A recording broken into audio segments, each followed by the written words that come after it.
Hey everyone, welcome back to another episode of Metal Gear Solid 4. We're starting Act 2 today. These intros are always going to feel a little somber with this intro music, I gotta say. Or this title screen music. But it is what it is. It's the twilights of Snake's life. It is his final battle, and because of his accelerated aging, well, yeah. It's his final battle. So basically, we're continuing Metal Gear Solid 4 Endwalker at this point, or Avengers Endgame, basically. it's you know, it's the what was meant to be the ending of this series, this franchise, this saga as a whole. It's meant to be the grand finale, just like Avengers Endgame and Endwalker Forever 14, you know, all that kind of thing. In this case, I don't quite know yet if Kojima did intend to continue this franchise, just focusing on like Big Boss or someone else, or if this, like, maybe this was just meant to be the end of Solid Snake's story arc. I never really read too much about Kojima's thoughts on all this. I read some things, but like I know it's intended to be his, you know, Solid Snake's final battle. I don't know if he actually meant to end the franchise yet or not. It feels like it though, because this really does wrap up everything. But you know, then, you know, like Avengers Endgame and FF14 Endwalker, you know, they wrap up their main story arc, but then they insinuate that they're continuing on to do more, right? Which at that point kind of feels like they're just milking the franchise. So I was always kind of thinking if maybe Kojima wanted to end the franchise here, but Konami was like, no. Game's too popular right now. We gotta milk it for every cent. You're gonna make more games for us. And so then that's why we have more games after this. Like Metal Gear Rising Revengeance, Metal Gear Solid Peace Walker, I think it was, and all those other like mini games, and Metal Gear Solid 5 Phantom Pain. I don't know if that was Konami trying to milk the franchise, or if Kojima still had, you know, more stories he wanted to tell within this universe. But I do know that, with the exception of one of the games that I mentioned, all the other ones are just prequels. Only one that I mentioned, I won't say which one, but only one that I mentioned is a sequel, and the rest are all prequels. But yeah, I don't know. It feels though, like I said, from my perspective, it does feel like this was the intended ending for the franchise. Which is why when I finished this game back in 2008, I was like, alright, I'm done. I never even got slightly interested in buying another Metal Gear game after that. I was like, I'm good. You know? I was like, I'm good with that. Hopefully the same thing doesn't happen with other franchises, but, like, you know, I don't think so, but I was like, hopefully the same thing doesn't happen with FF14. It's like, the next expansion comes out, I play it, and I'm just like, I think I was good after Endwalker. This was kind of whatever. Hopefully that doesn't happen. But that's a whole nother game, I'm not gonna go too into that now, but yeah, let's just hope it's still good from this point on. Final Fantasy, I mean. But yeah, coming back to this game, this is, you know, this game is meant to be the franchise's intended ending, I think. But I'll have to look up, like, I don't know, interviews with Kojima or something to see if that is what he intended or not. Or if anyone knows, you know, let me know, I guess. But we'll see.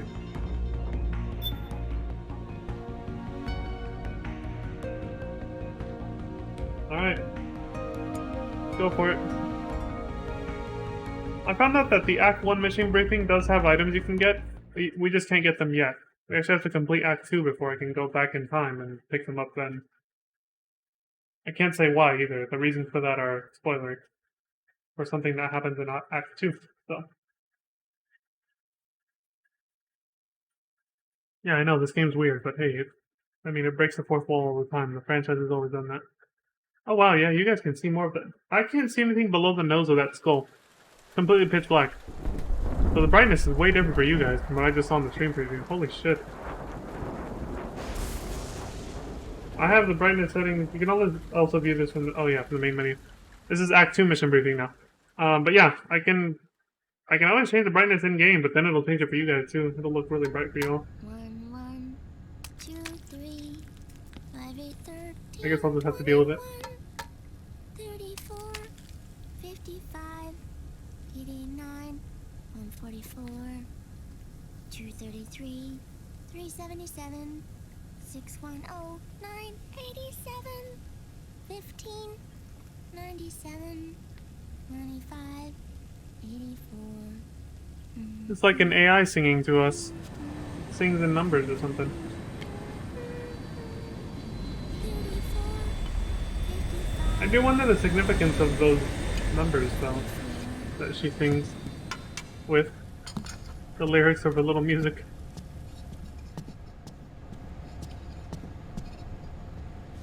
Olga! You never got to meet her child. Those bastards, the Patriots, and Solidus. The prick.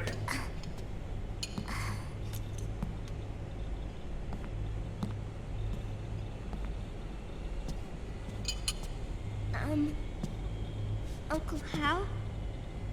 The eggs? They're done. Thank you, Sonny. Snake! So, back from the dead? I don't remember the sun being so flat. Sorry. I'll dig in right away, Sonny. And would you make some for Snake, too? Okay. Hey, none for me, Sonny. Shh. Damn, Snake. Try to be a little bit more tactful. Jesus, she's trying her best, man. How long was I out?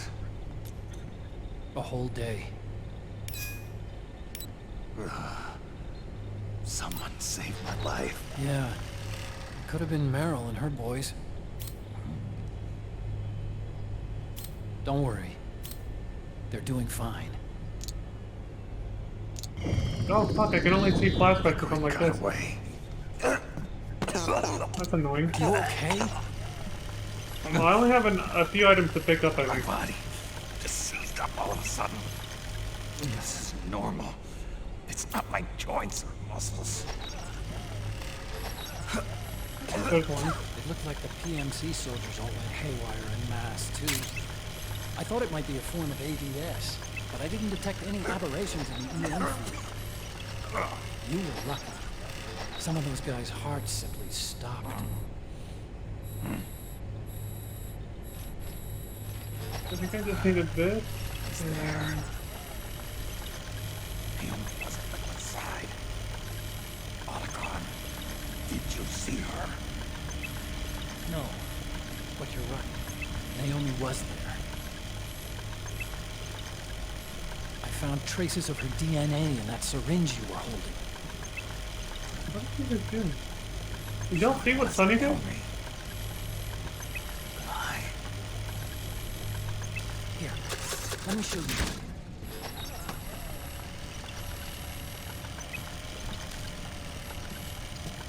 Right after it all happened, I got a video note from Naomi. It was sent to my old address. Ammo. Noodle. So sometimes the game forces you to stop fucking around with the little robot, the Metal Gear Mach 2, to show you something important. Here you go. Thanks, Sonny. They're delicious. You haven't even touched yours, asshole. Liar. But you haven't even eaten any.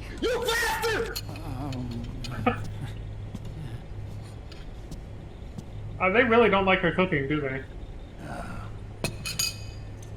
We grown-ups have to watch our caloric intake, you know. Ah, but thank you. The cigarette.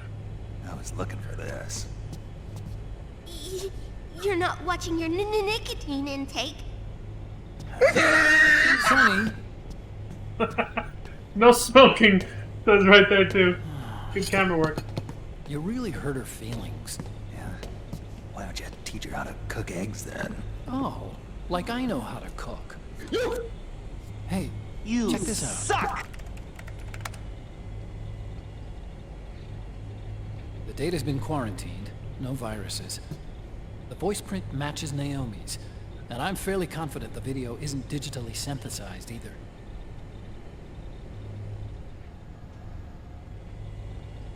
Snake, I'll make this quick.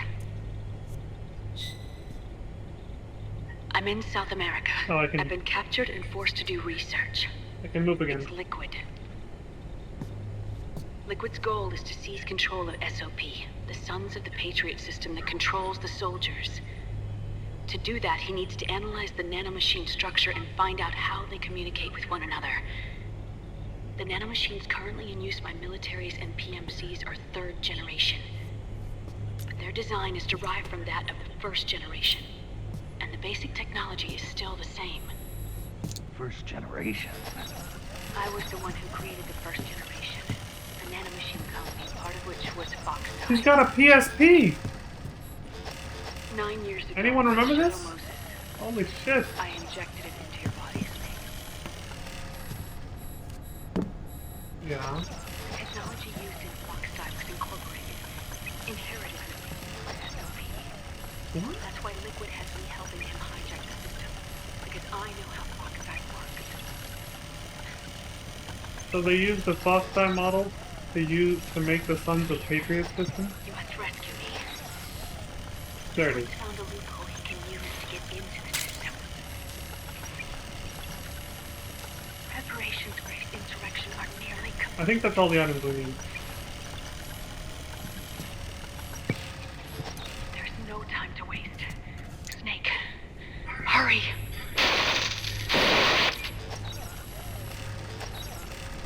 Naomi sent her location data in a separate file. What the hell is that? It's a type of encrypted data. Sonny decoded it for us. Remember now? This is data from the Soliton radar you used at Shadow Moses. I'm guessing Naomi wants us to know the message truly is from her. Sending the map data in Soliton radar format. Pretty clever. And Mei Ling's helping us out from Hawaii.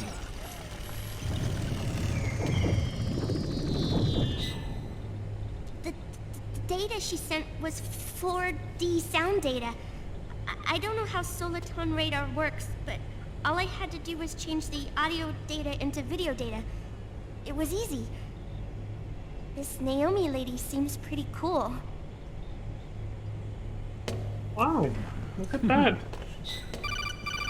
It's Campbell. I'm used to having to pick that up and answer it. Oh shit, don't bump into me.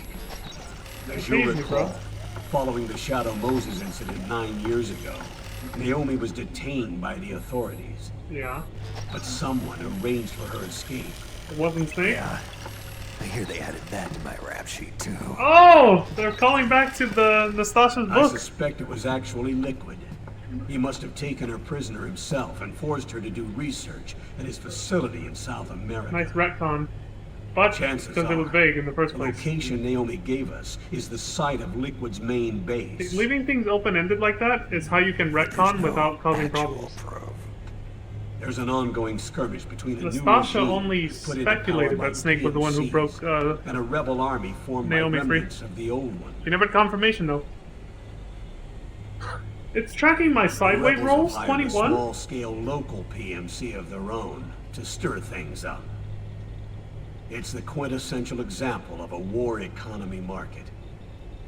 The new regime is still in shambles, so it's really Pure Ramamon, one of the PMCs under Outer Heaven control, that's calling the shots. You might say it's a perfect place for Liquid to make his haven. Or it could be a trap. True, but even so, the payoff would greatly aid our efforts.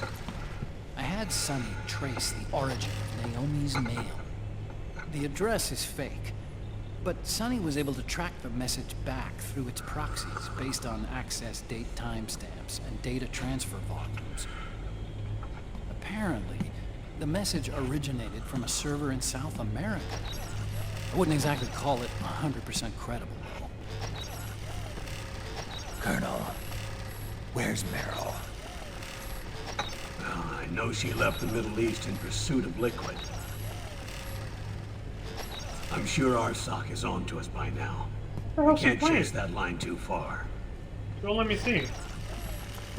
I want to know what PSP game she's playing. Use Naomi as our only lead. The I've PS3? secured you landing clearance It at is. El Dorado International Airport. First You'll be generation acting as a PS3. UN inspector. Fat South ones. America. That's about 20 hours from here. Then what's the plan? I'll arrange for them to get you a 4x4. The location Naomi gave us, the PMC's base, is in a mountainous region surrounded by forests. Use the 4x4 to get as close as possible to the PMC security perimeter. They're on snake. It'll be a PS3. solo sneaking mission.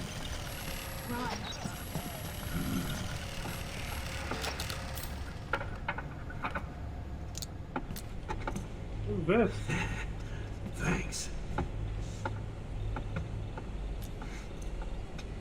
Is that the young rebels are wife still Meryl was pitched in talking battle about? against the PMCs. The commotion should help you slip into the facility unnoticed. 20 hours until we land. Got it. I'll have a look at the documents. Maybe I'll even have a smoke while I still can.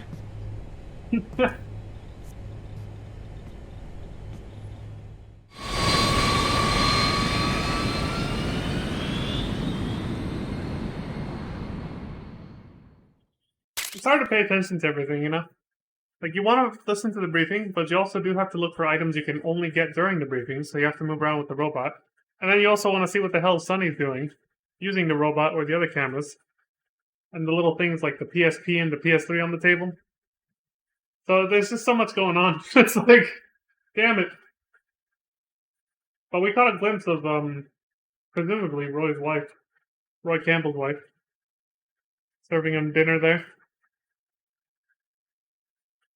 What's this? A large battery pack for item. Extends the battery life of the Mach 2 and the Solid-Eye. iPod Music, Boktai 2 theme. From Boktai 2, Solar Boy Django. Main theme. Isn't Solar Boy referenced in Mega Man Battle Network as well? Like, one of those games, I think it was Mega Man Battle Network 3, literally has a battle chip from Solar Boy, the solar gun.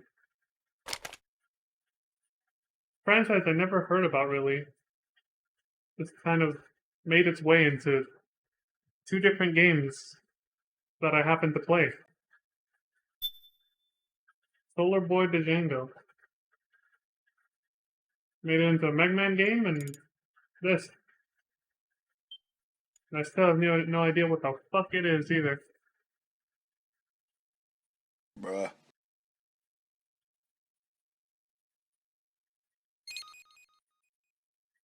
So yeah, I can't... The most I can see is, like, just underneath the nose of that skull. Can't see anything below that on my TV. It's pitch black. I see my reflection.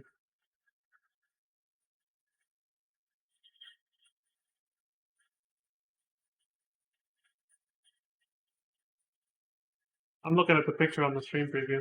Oh shit, it said press start buttons. I forget the loading screens don't just move automatically on their own. They wait for you to, you know, in case you go AFK or something.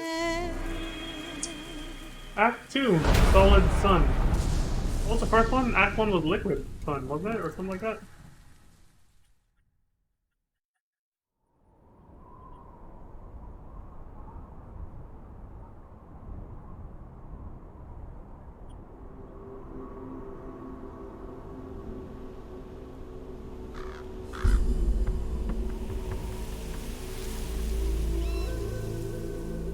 Colonel, how deeply are they involved in all of this? The Patriots, you mean?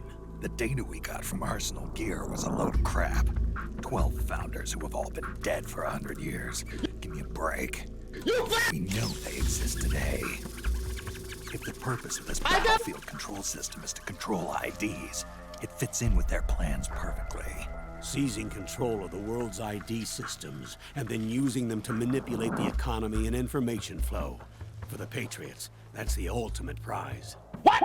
You might say the Patriots are the embodiment of the war economy.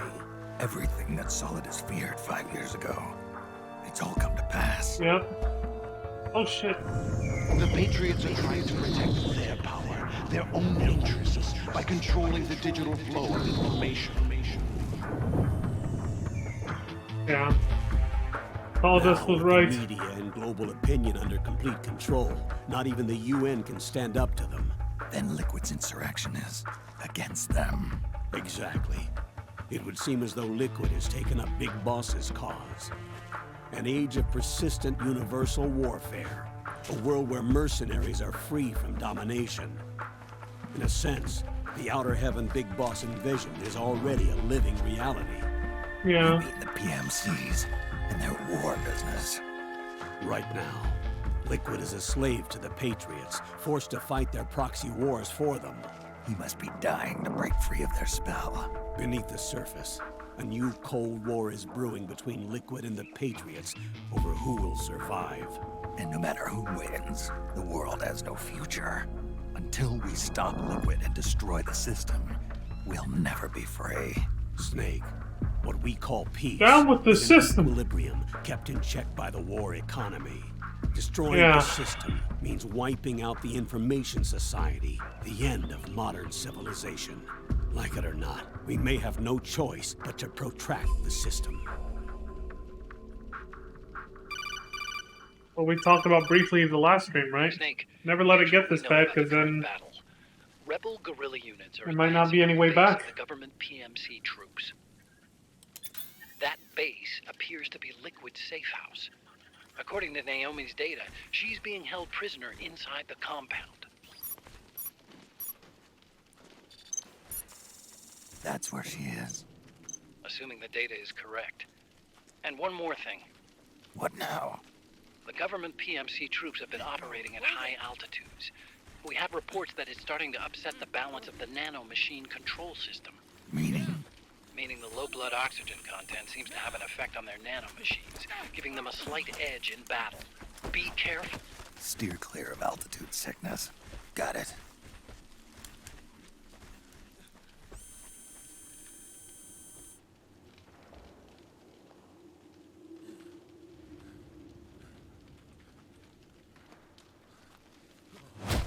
Oh shit!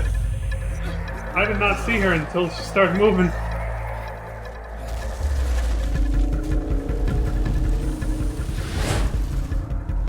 Bam. It's that bastard. Bill Lamar.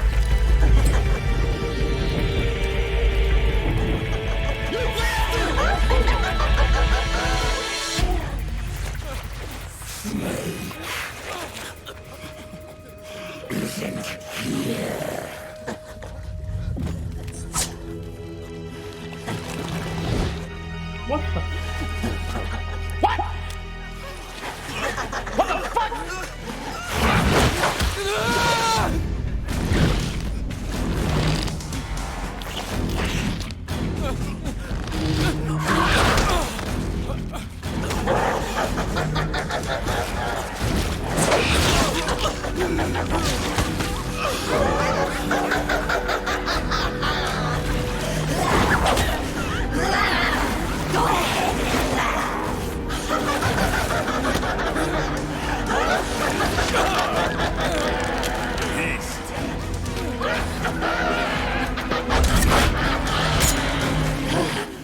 Leave one.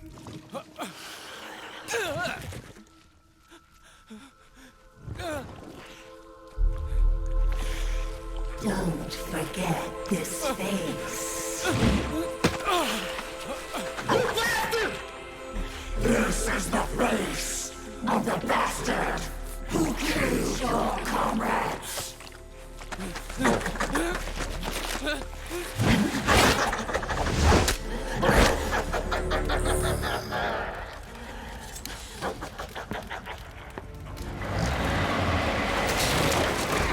More guerrillas will be coming to storm the safe house.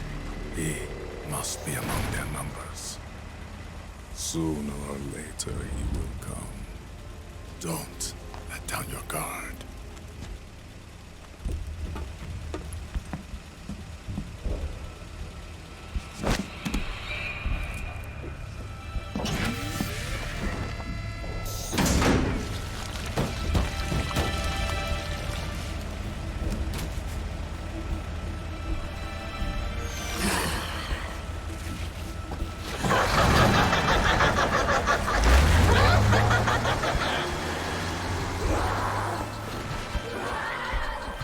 Face camo.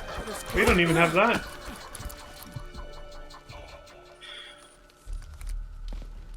Got full bodysuit camo like us, plus face.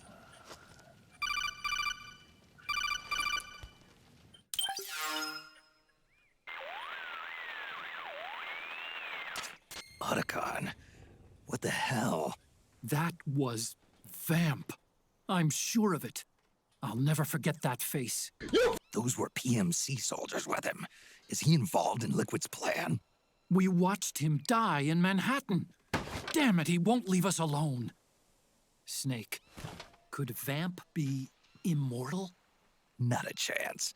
This is the real world, not some fantasy game. Bruh. I Look at this swear, dude. The next time he shows up... Not now, Otacon. Right. I know. Snake, according to satellite imagery procured by Mei Ling, the facility where Naomi's being held is to the north, along a mountain road. I'm sending the location to your map. Mei Ling? What's she up to these days? Taking command of the Missouri, apparently. The Missouri? That's a World War II battleship. The museum contract in Hawaii expired some time ago. I hear it's now being used as a virtual training vessel. No kidding. Not for actual combat training, of course, but rather to get sailors used to seamanship on an analog vessel. Or so I hear. After the mess at Shadow Moses, Mei Ling kinda got put out to pasture. Even so, making captain at her age, that's pretty impressive. Rumor has it she caught the eye of some lecherous old admiral who got her promoted. She always did have a thing for older men. Maybe it's too early to retire after all. Thinking of taking a little training on an analog vessel, Snake? No. At this point, I've got no need for any more training. Fair enough. Listen, Snake. When you get there, remember, the conflict between the PMCs and the rebels has nothing to do with your mission. There's no reason for you to get involved or take sides. That said, creating some sort of impact on the battlefield could produce better conditions for sneaking. The rebels are targeting the facility being used by the PMCs as a base. This is more or less the same spot where Naomi's being held. If you aid the rebels, they might get rid of some of the PMCs and help carve a path for you to sneak in. That freak I just saw, with the tentacles, was it using the same octo-camo system as my suit? Yeah? I thought that technology was of your own design. Actually, I kinda based it on some designs Sonny snagged off the net. And the data came from? DARPA? So in other words, we're on equal ground technologically. Sorry. I guess I should have told you. By the looks of things, they know I'm coming too. Yeah, it could be a trap. Stay sharp. Come on, dude, bullshit. It ain't a trap, we're fine. Head for the research lab where Naomi's being held. It's to the north. Fuck, so much this has been a problem with every single Metal Gear game we've played up to this point. So much happens in one scene, I can hardly... By the time the scene's over, I can hardly remember what the hell I want to comment on. Okay, let me see what I can remember. Because I don't like to cut in too much. I know I do it sometimes, but I hate it. Like, cutting in when they're in the middle of talking and me interjecting. Sometimes I feel the need to, just because of times like this, where it's like, okay, so much happened. What the hell did I want to say about, like, that one thing they said 15 minutes ago? Because this cutscene was hella long. Let me see. Okay, the one thing that stood out to me, the Manhattan flashback, the thing with Solidus. Yeah, I mean, even back then it was pretty obvious with what happened with the Patriots and everything. That is what they wanted. It's not like it's a startling revelation to find out Solidus was right. They made it pretty clear to Jack Raiden during the last Kodak call you have with the Colonel and Rose before the final boss battle that what Solidus was talking about is actually true. Yeah, they confirmed Solidus' fears right there and then before you even defeat Solidus at the end of MGS2, right? So that wasn't a surprise. It's like, yeah, of course Solidus was right. But, oh yeah, the thing I did interject with, let's see, when I said down with the system, is because, you know, it's a popular thing people say a lot, right? But it's just, I found it funny, Snake saying that in his own words. And he said, we gotta take down the system. which is obviously the SOP, the Sons of Patriot system, that pretty much has all of society in check now through nanomachine technology. You know, nanomachines in people's bloodstreams, monitoring everything about them. Right now, it's mostly being used in the military, but obviously, it's something that if it was rolled out even more than it already is, you know, the Patriots would have complete control over all information in society, which is what they wanted since they admitted to that. To write in at the end of MGS2, right? They want complete information control.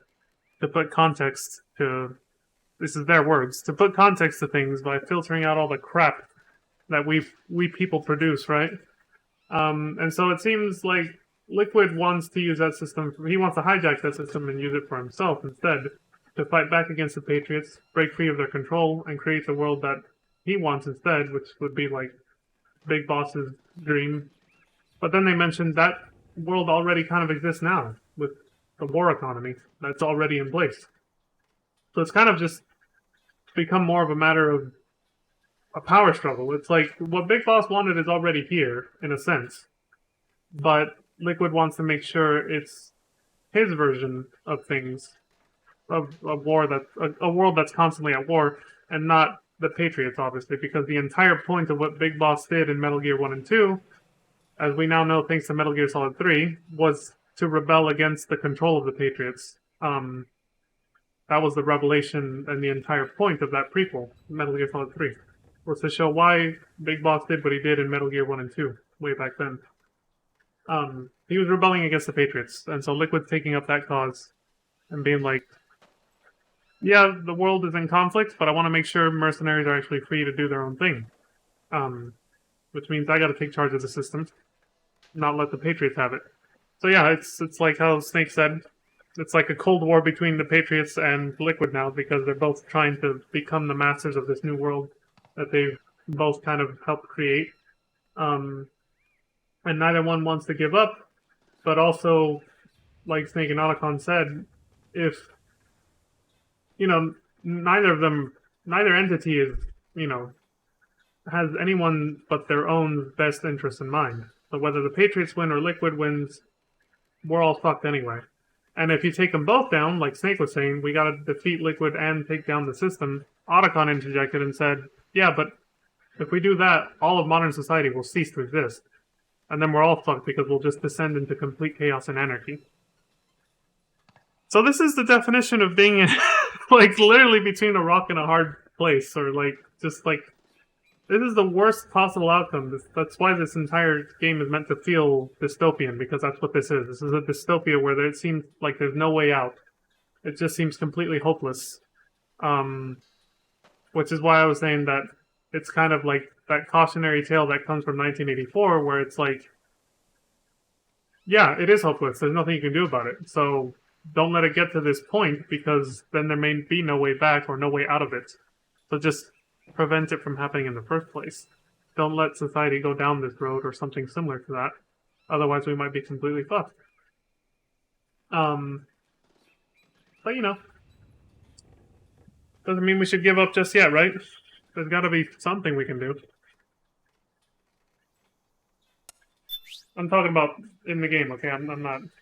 Let me clarify, I'm not saying... Well, of course, sure, it applies. But I mean, when I said that specifically, I was referring to the story of the game. But yeah, I mean, of course, you shouldn't... It applies in real life, too. Preventing things from getting this bad, I mean. But when I said we shouldn't give up, I was referring to, even though things are that bad in this universe, you know, our heroes are still fighting to figure out something.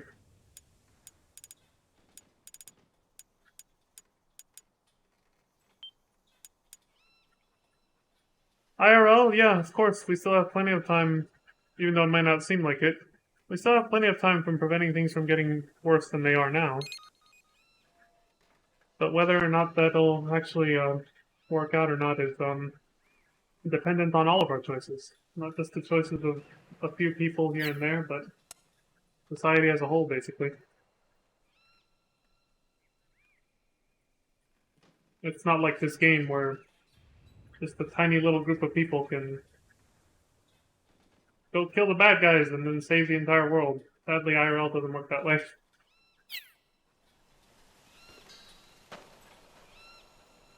Well, who knows? Maybe it can in some instances, but don't count on it.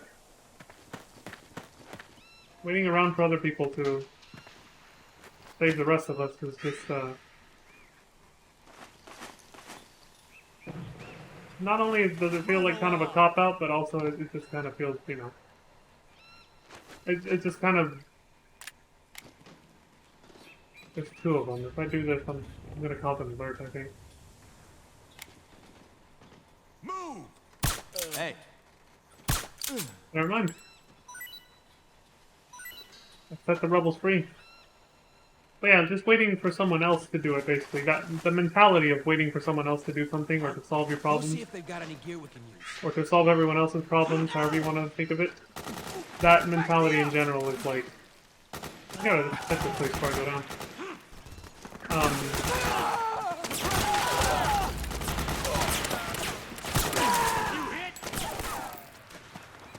It's not a good one to have, because it just kind of... It gives you that, Oh, there's a way back up. It gives you that... It puts you into that mentality of not taking responsibility for yourself or your own actions. If you're just kind of... Like, oh, somebody else will save me, so I don't have to do anything. Yeah, that's not a good way to approach things. Because imagine if everyone does that. If everyone waits around for superheroes to save the world, and then superheroes never show up to do that, the world's fucked. To put it in simple terms. Oh shit!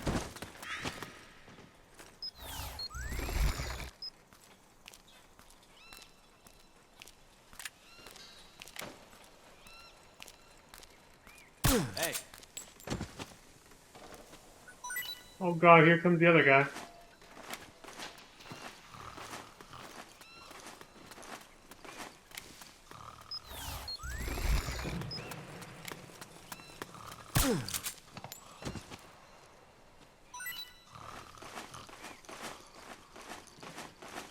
Whew.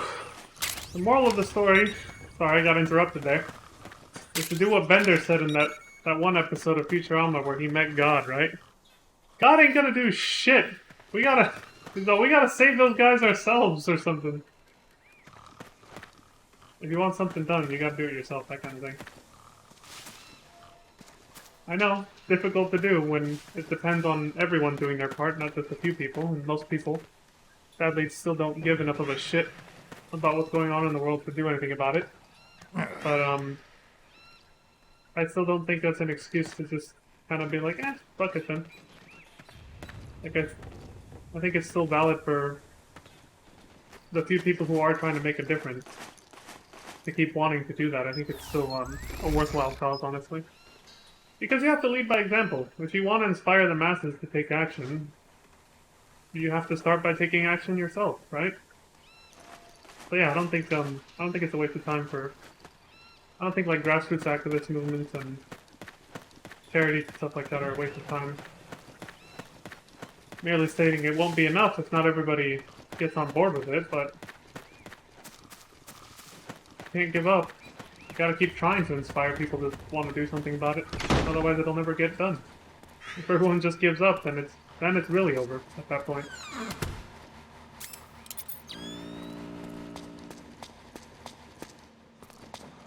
I feel like that's a message that's in a lot of media, honestly. Like, not even talking about Metal Gear anymore. That's sort of a message that I see in, like, for example, I know at this point it's pretty much fallen out of favor, and it's kind of disappearing into the abyss, but, like,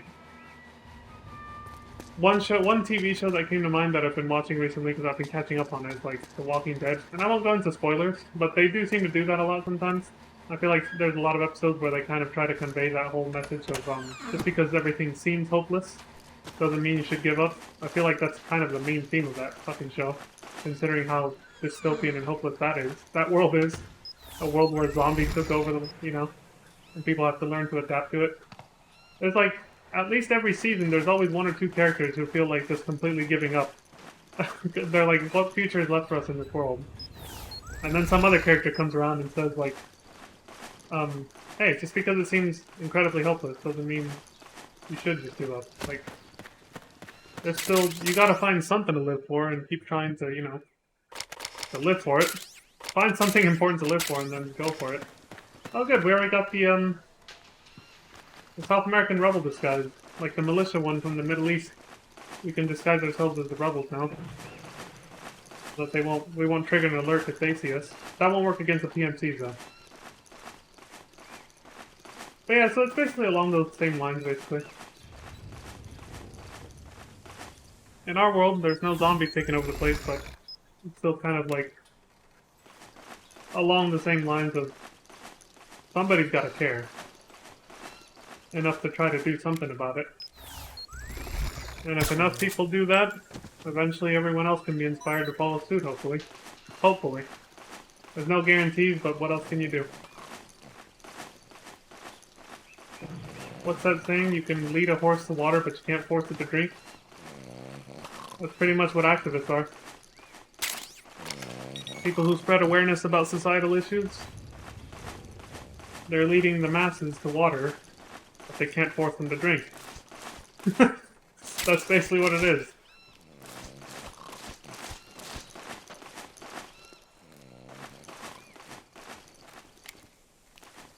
But what else can you do? As an individual, or as a small group of people, what else can you do? You can't force the masses to take up a cause. You can only try to preach it to them, lead by example, and then hope that they take it to heart. But that's it.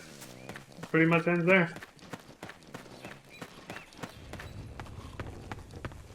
If people just aren't receptive to the message for whatever reason, that's out of your hands. You've done what you can at that point. So you don't have to feel bad about it, really. The Fury from Metal Gear Solid 3. The Fury boss theme. A drum and bass number reflecting outer space. Really? That was the vibe they were going for? Interesting. I think I was too focused on trying to kill the dude trying to burn me alive to notice that the subtleties in the music that we're trying to convey that. I don't know.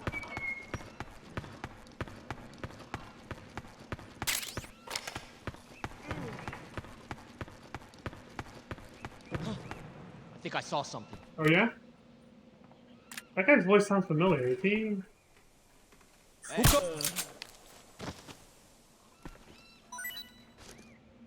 I know we heard his voice actor like in the previous act too, I think. He was one of the soldiers in the Middle East too. But one of the PMCs. Because all the PMCs have the same accent, I think. But that's not what I mean. Like, I feel like I've heard him in like maybe a different video game somewhere? I'm not really sure. Wake up. Oh no, he's waking up the fools that I just put out.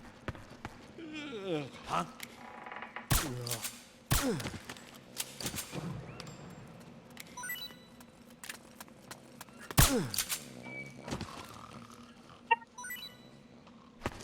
Here we go.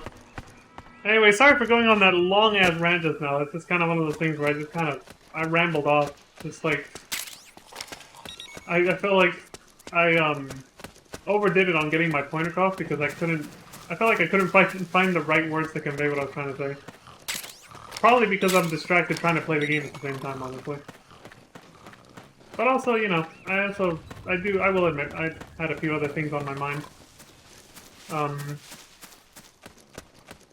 Just some minor, like, drama stuff with friends and family. So I was just, like, partially still thinking of that while trying to convey my point about how it still means something. Even if it's just you and a few other people who actually give a shit about the world and what's happening to it. It still means something. You should still try and set that example for everyone else, even if the masses never follow suit. It's still worth it, you know? So I was trying to see how simple that was. Yeah, like I was trying to say that, but I just couldn't find the right words, so I just kept going on and on.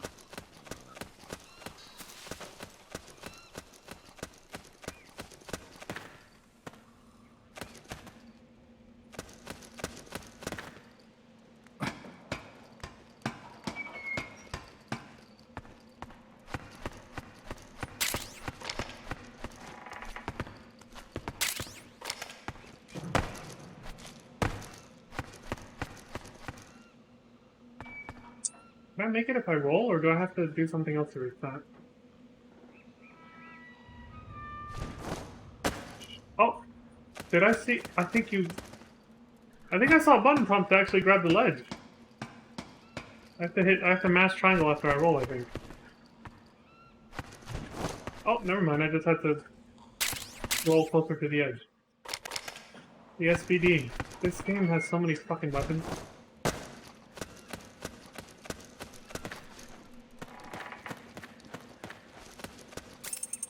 Oh god.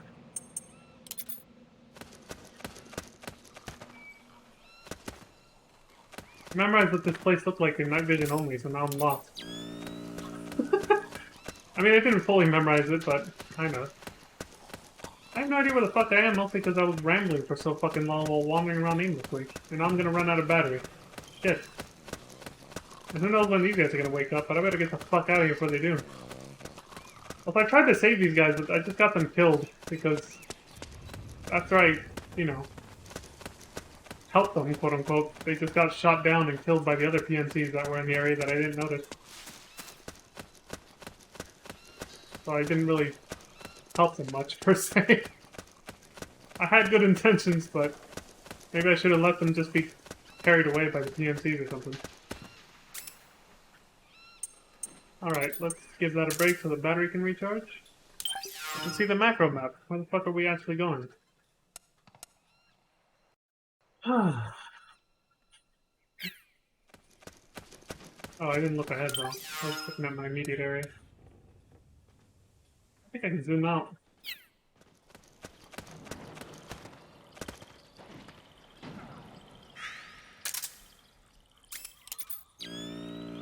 Even in the daytime, this helps with spotting enemies.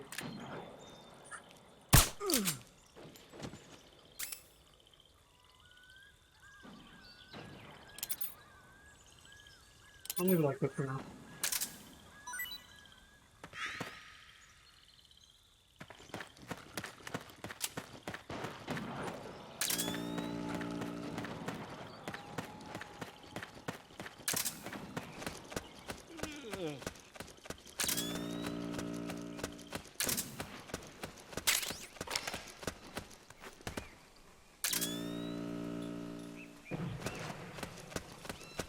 Sometimes enemies spawn out of nowhere where you least expect them, so I'm just being cautious here.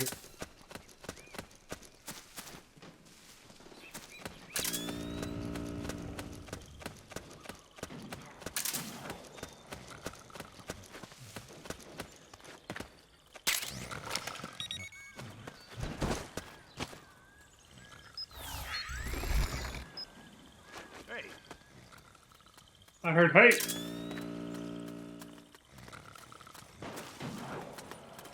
Split up. Oh, I was like, did they see me? No, it's somebody else. We've got company.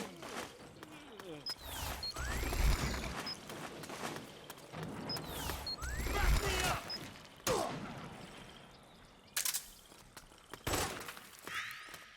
Cover.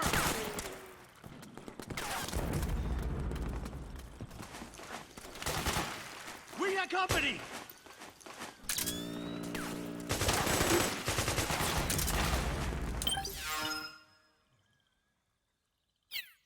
It's a little cave over there. I think that's higher up though.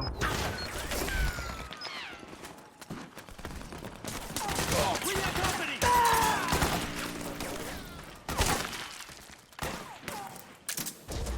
Back me up.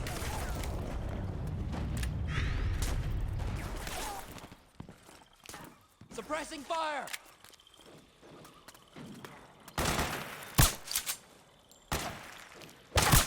Fire! Jeez!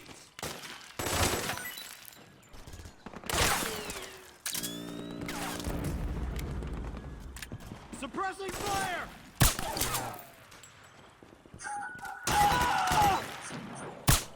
Cover! Hey.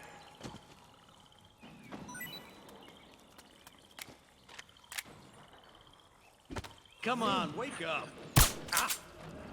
We're under attack.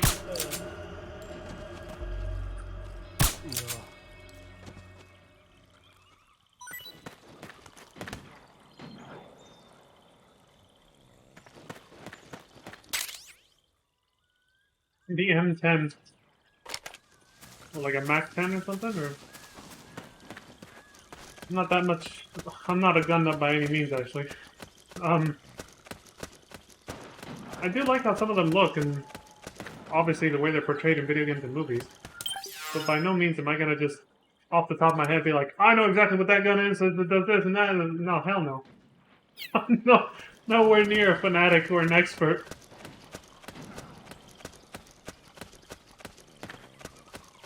I'm perfectly okay with that, but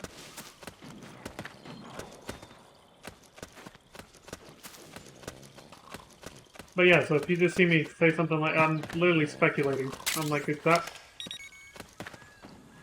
I'm like, is it called an M10 because it's... Now that I think about it, the one I've heard of before is actually called a Mac 90, maybe? Or maybe it was 10. See, I don't know. I don't fucking know.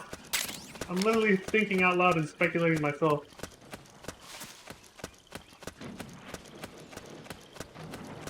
I know there's some submachine gun that looks kind of like that one.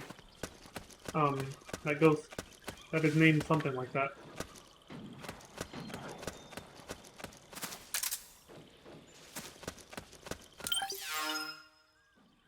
So we're at a crossroads here.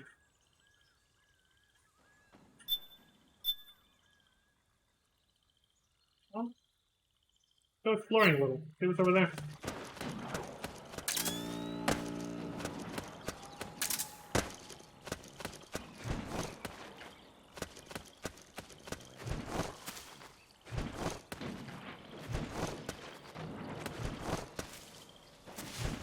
Oh, okay.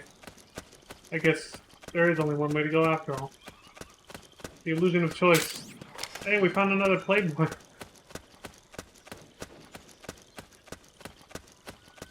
We'll look at that later when we need to restore Psyche. Or Psych, whatever that... I'm not really sure which of the two it's meant to be.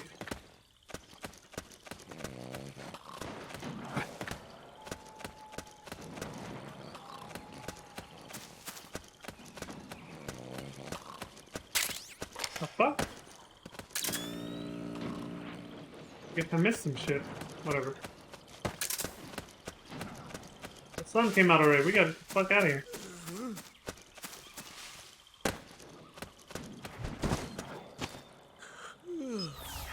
Dude got up.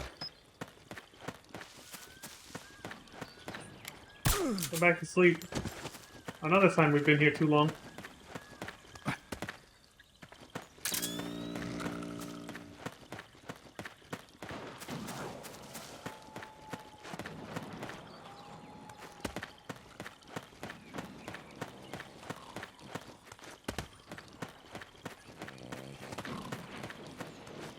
You guys are gonna get up too. We gotta go.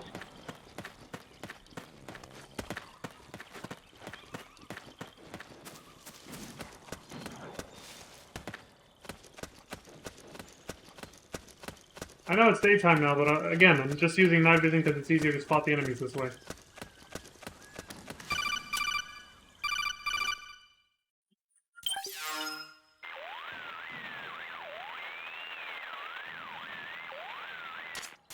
Snake, there's someone I'd like you to meet. A member of the mission staff. A psychological counselor. Psychological counselor? A lot of soldiers can't handle the stress of battle, end up panicking. She'll be useful in helping you understand the mindset of both the PMC and rebel soldiers. She? Rosemary. What? What the fuck? Nice to meet you, Snake. This is Rosemary. She used to work as a data analyst at the Pentagon, but moved to combat support during the Big Shell incident. Yeah. She was in charge of Jack's files, wasn't she? After that, she studied psychology. And now she's a counselor with CSP, the Combat Stress Platoon. Yeah, I hear psychological counseling's the hot field these days. Increased combat efficiency and productivity, all without ever picking up a gun. I'll be acting as your personal counselor on this mission. Since the passing of the new millennium, one of the most important issues facing today's military is the mental care of its soldiers. I can also provide advice on soldier psychology from a threat assessment perspective. Contact me anytime. I'll be standing by here at home with Roy, but I'm on a different circuit. The frequency is 147.79. Her advice will have a positive effect on your psych gauge. Survival on the battlefield depends on your psychological well-being. Lose your cool and your body stops doing what you tell it to. Even a veteran soldier like you. I know. Mind, body, take. Some things haven't changed with time. When your psyche is running low, ask her for advice. It'll help keep you in peak condition and focused on the mission. By the way, Colonel, isn't that your house? Well, yes. Then the woman you married, the one that Meryl was talking about. Is Rosemary, yes. Didn't I tell you before? News to me. What about Jack? Jack? Jack, from Foxhound. Codename Ryden. I seem to remember him being engaged to Rose. Oh. We lost all trace of him. Oh, shit! I used to work with the guy. He saved Sonny from the Patriots. He disappeared soon after that. What about you? Jack disappeared. Dude, just bullshit. moved in on Rose. I was consoling her over her loss, and one thing just led to another. She's young enough to be your daughter. Yeah, lucky me, huh? What? You bastard! Now I see why Meryl was so disgusted. Meryl said something about me. Yeah, I believe her words were, "I'll never forgive that womanizing piece of shit." I see. Colonel, you knew she was our informant in the Middle East, didn't you? Was it you who put her up to it? Yes. I used my connections in the army to get Meryl the job. You wanted your daughter someplace where you could keep an eye on her. Look, everybody involved in the incident at Shadow Moses either lost their job and status, or in the case of Meryl and Mei Ling, got brushed aside. Meryl wanted to make a comeback, a difference. We can't all be as strong as you, Snake. Some of us can't bear living like pariahs. Since Shadow Moses, I've been branded a criminal. I think of it as my own small way of making it up to my daughter. My own flesh and blood. In any case, call Rosemary if you ever need advice.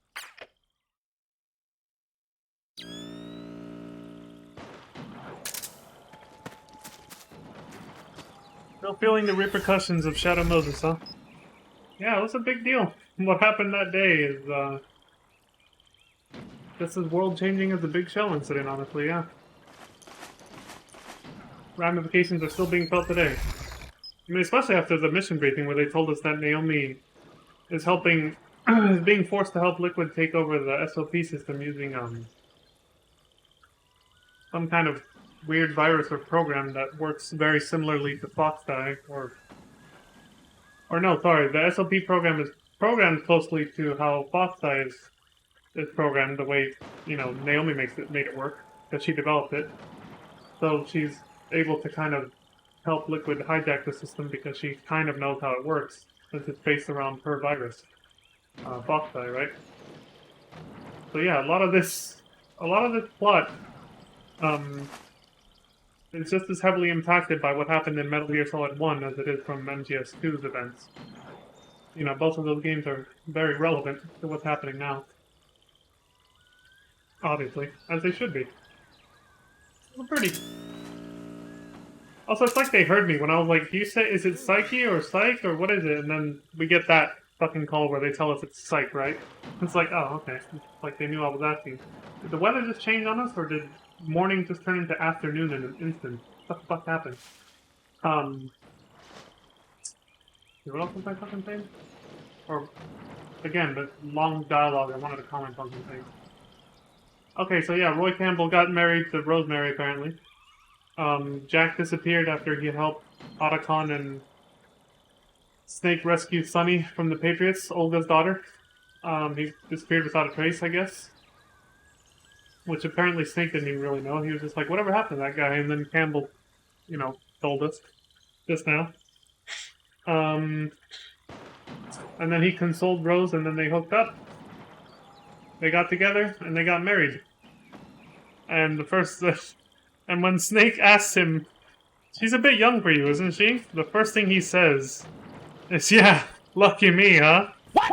You bastard! So, I mean, of course I had to do that, because this is the second... Here's the other thing I wanted to say, yeah, because they even talked about Mei Ling. The Snake is like, now I see why Meryl despises you, or is disgusted with you, because she's young enough to be your daughter.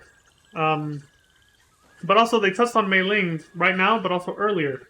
They said that Mei Ling got involved with a lecherous old man that was higher up in the chain of command, and he ended up getting her promoted to where she is, or helping her get promoted higher up in the ranks to where she eventually got to now. As a captain of that ship they talked about. The Missouri, I think they called it, right? I'm talking about Mei Ling here. And then Otacon was like, I guess... This is what makes this whole thing funny. Otacon was like, yeah, I think Mei Ling always did have a thing for older men. And what does Snake say? He's like, oh, I guess maybe, you know, I shouldn't, like, retire yet after all. It's too early to retire yet after all. It's like, dude, you literally just sounded like Campbell right now. It's like, back there. Like, you said it first. Why did it change? I didn't even move. It's confused. I'm between two different backgrounds. It doesn't know which one to use. It's like first Snake makes a lecherous joke, but then he jumps on Campbell and says, no wonder Meryl was disgusted with you, when Campbell makes a very similar lecherous joke about being like an old man with a very young woman. It's like, Snake, you just made a joke about that 5 minutes ago with Otacon. You know, regarding Mei Ling. You can't talk shit about Roy for hooking up with Rose now. After saying that. You know what I'm saying? It's like, who the hell are you to talk after that joke? Oh shit. Are they rebels? Oh, these are rebels. I can pretend to be one of them. Let's see. So if we run into PMCs, they'll see me immediately and it'll make an alert. It'll cause an alert, so it might not be the best idea, but let's try it.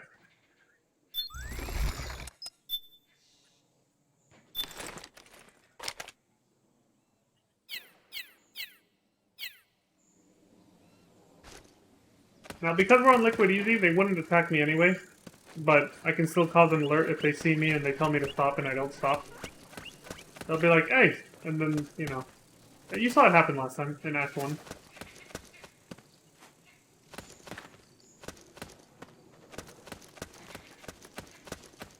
I had to stand there and wait for him to confirm that I was an ally. And then he was like, oh, okay, you can leave. But if you try to run away, it'll cause an alert and they'll come after you. They'll see you as a hostile. Oh! See, there's PMCs right there. This is not a good idea. These fools are about to get flanked and they don't even realize it.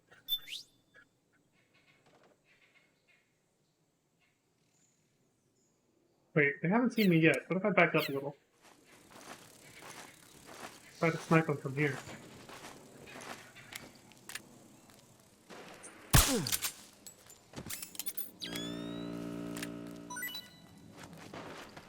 Oh. Shit, are they sneaking around back? They are.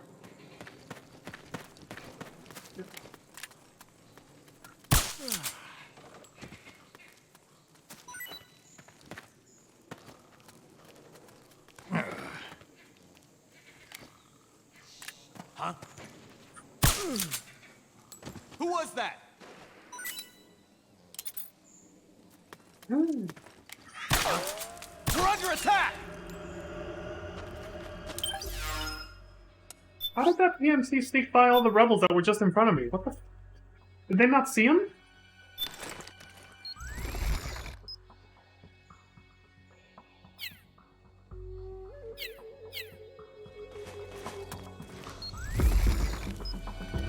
HQ! This is HQ. We're under attack! Acknowledged. Sending reinforcements. Use There they are. extra caution. Where'd you fuckers go? Where is he? Shit. That shit just got real.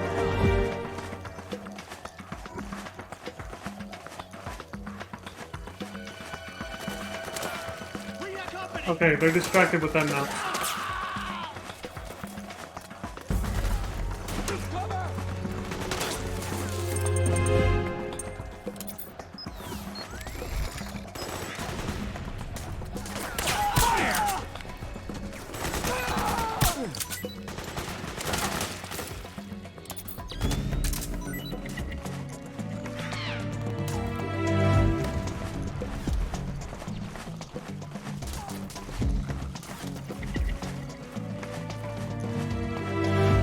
These are the backup troops, aren't they? Damn it! They killed the rebels. If I hadn't brought up a caution state, these guys wouldn't have shown up and killed these guys. Hey! HQ. This is HQ. Come on, wake up. Understood. The state of alert has been lifted. Resume positions.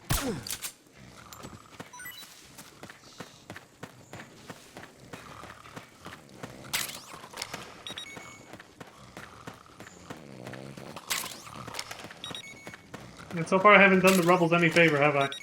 Any favors? I haven't killed them directly, obviously, but my shenanigans have gotten them killed by the PMCs. Twice now.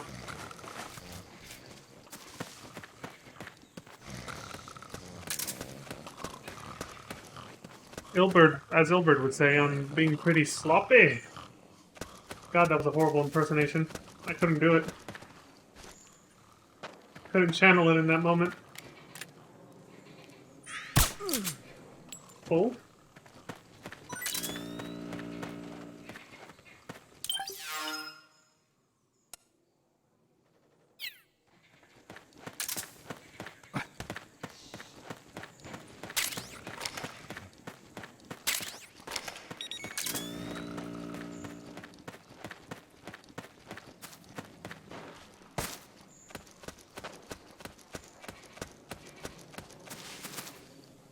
To be fair, though, I still don't know how that fucking PMC just got past the rebels that were right in front of me.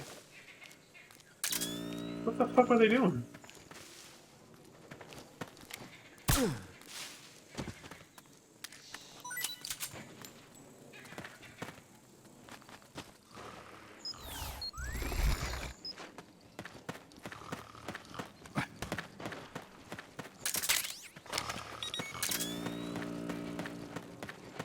Where'd they go?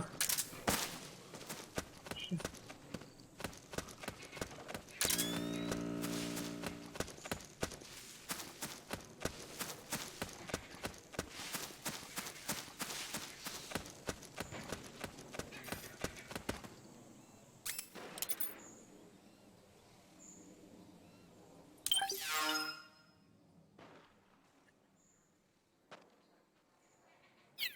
Alright, I think we still have more opportunities to help the rebels coming up, though.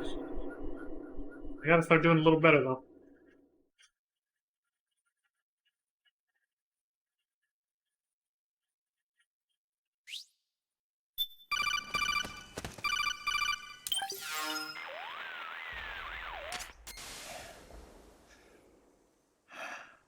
Who is this? Snake. That voice. There's an ambush ahead. Government and PMC troops. You could be shot from anywhere. Watch your surroundings. Look to the distance. Is this Jack? Jack is dead. Snake. I'm at your side. Wait. It's like Grave Fox contacting us from beyond the grave all over again, isn't it? Snake, there's mines around there. But no, that obviously was Jack's voice. But he's claiming it's not him. We should call, let's see if they say anything about it, though. Wait, how come we don't have Campbell's frequency?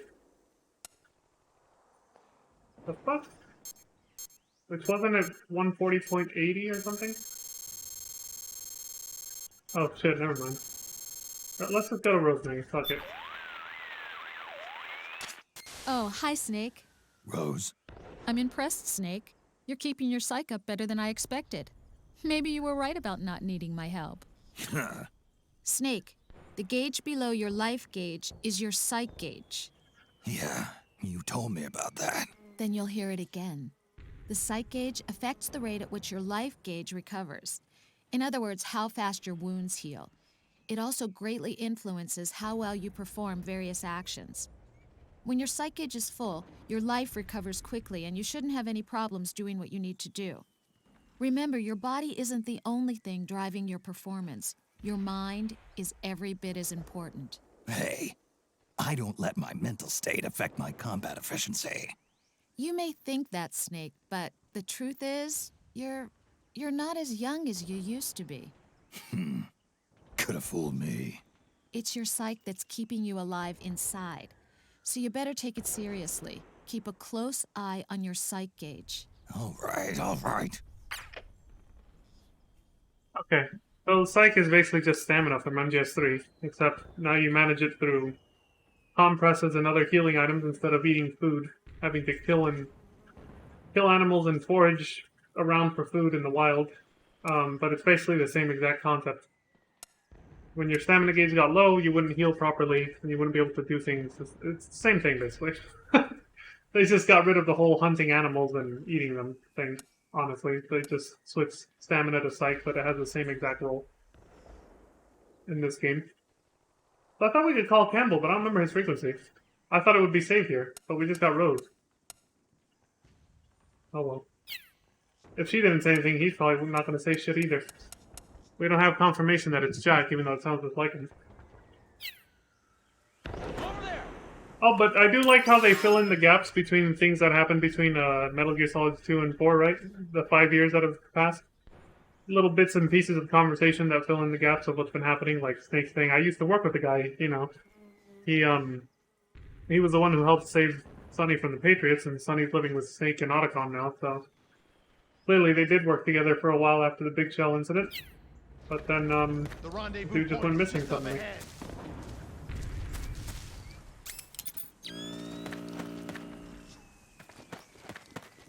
Okay.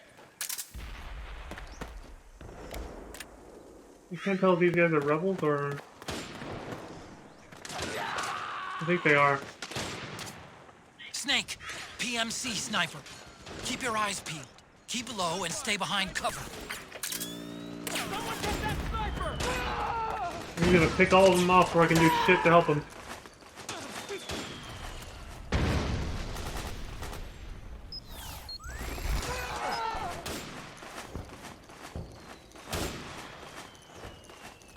It could be anywhere.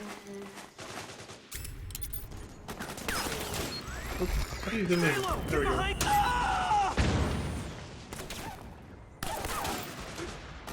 Who the fuck knows where the hell he is? Is this the only road forward? Oof.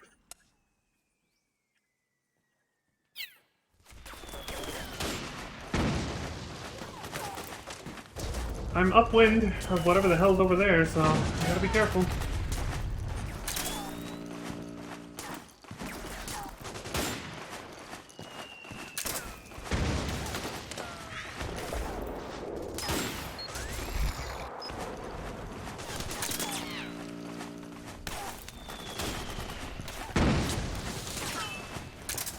Night vision basically doubles up as thermal goggles. When you think about it.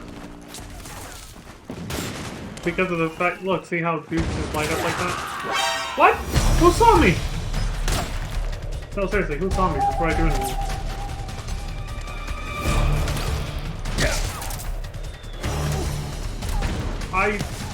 Where's the guy?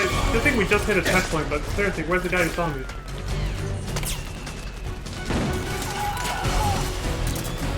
Seriously, don't see him. Oh, up there. That's where they are. Alright, duly noted. Back to the checkpoint. Thank God we just hit one, too. Imagine having to do the entire previous area all over again.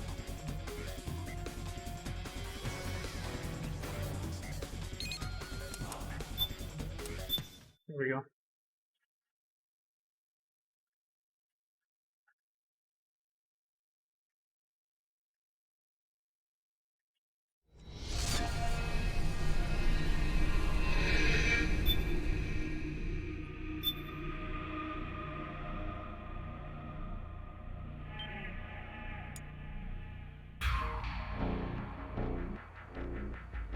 Alright, I'll stick along the left side then this time. I'll try to stick with the rebels.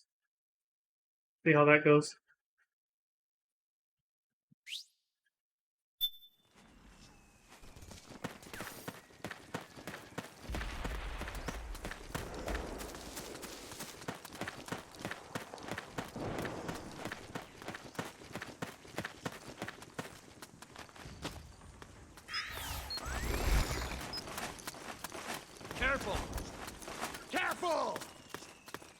Careful!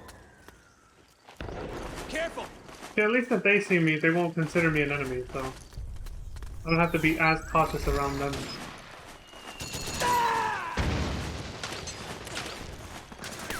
Snake, PMC sniper. Keep your eyes peeled. Keep low and stay behind cover. That is them right there.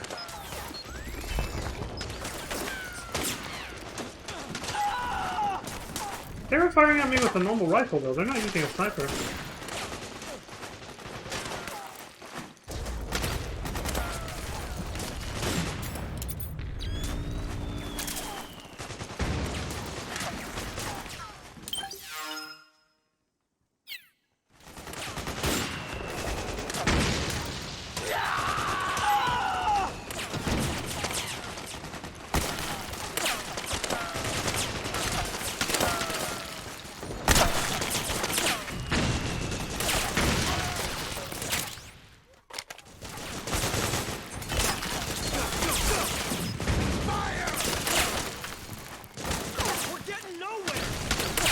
Okay, if I want to help them out, I gotta take these guys out, but I can't let them see me, so...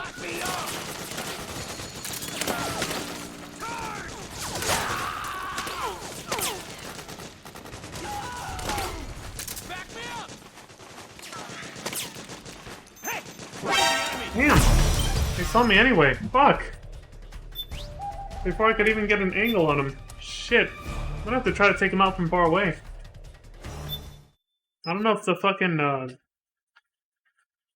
the tranquilizer gun has that kind of range, but I'm gonna have to try, because I can't get close enough to do it otherwise, without him seeing me. He's got a really good sniper perch up there.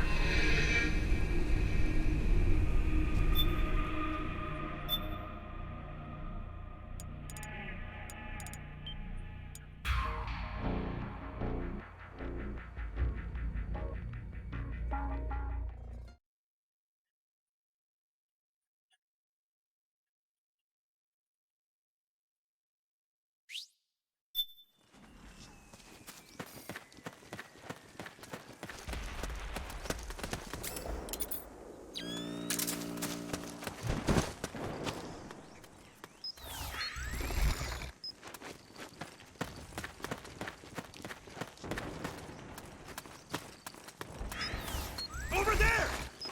Careful! Wait a minute. Can I maybe climb up that and sneak around? It felt like... I felt like it was a little too high to do that. Okay. It still looks too high to do that, honestly. Oh man, am I glad So let me you see if I get can some do it. company.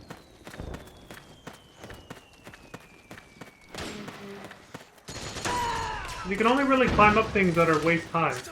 So... Snake, PMC sniper. Keep your eyes peeled. Keep low and stay behind cover. Let me try it. Okay, good. That's how you're supposed to do it. Alright. I just assumed those ledges were too high for me before.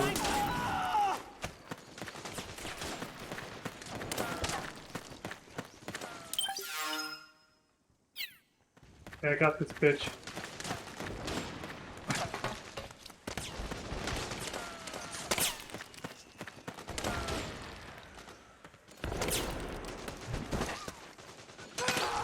Shit.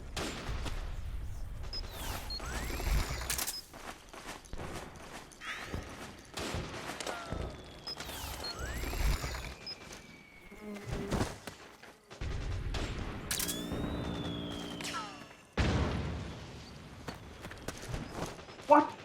Fuck. Whatever. Go get up there.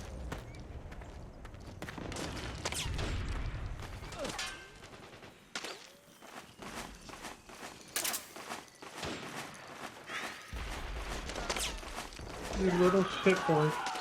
Get over here, you little fucking...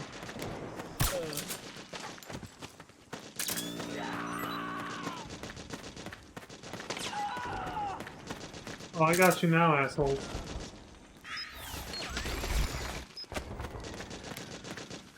Oh.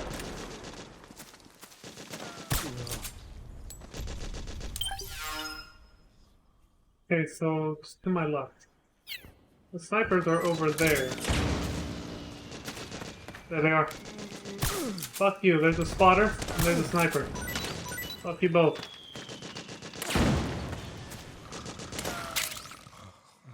Automatic sniper rifle based on the M14 rifle, the M14 EBR. Oh, that's why it was shooting rapidly. Okay. It was an automatic, sniper rifle. Those are rare. You never really see those portrayed in media. A lot.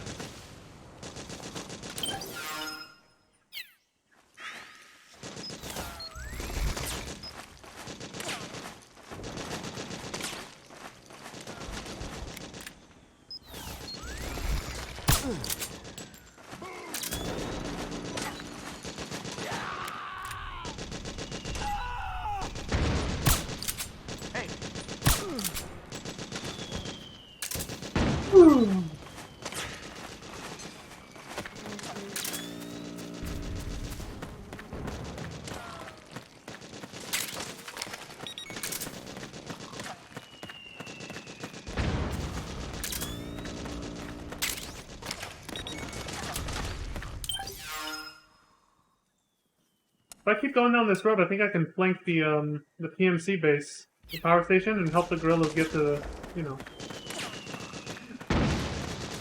take out their heavy guns and help the guerrillas out that way. The guerrillas, the rebels, whatever. The term has become, like, interchangeable in my mind for some fucking reason. That's that, right? Okay. Yep, I'm gonna flank them if I keep going this way.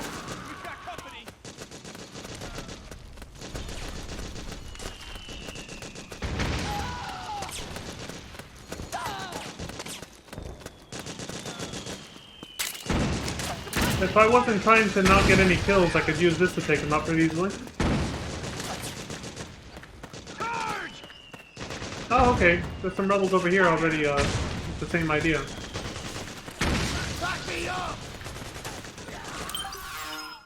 I'm guessing this might be a spawn point for them.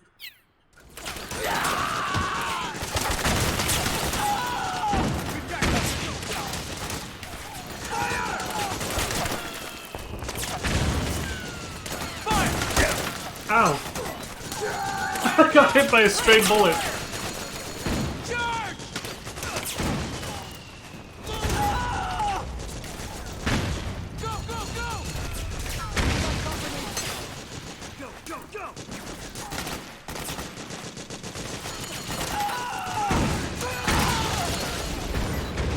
Oh, that guy died.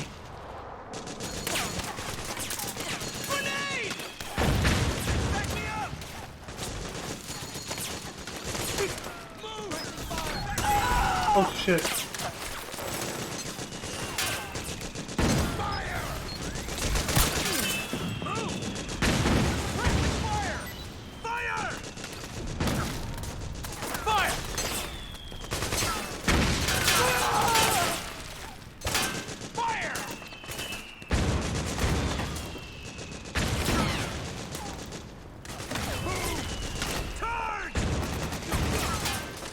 I'm trying not to be spotted by either side.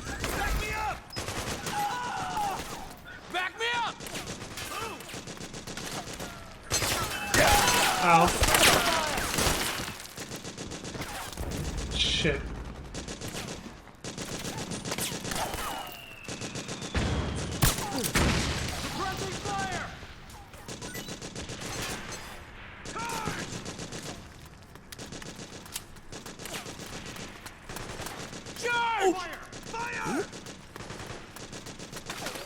Help me out here!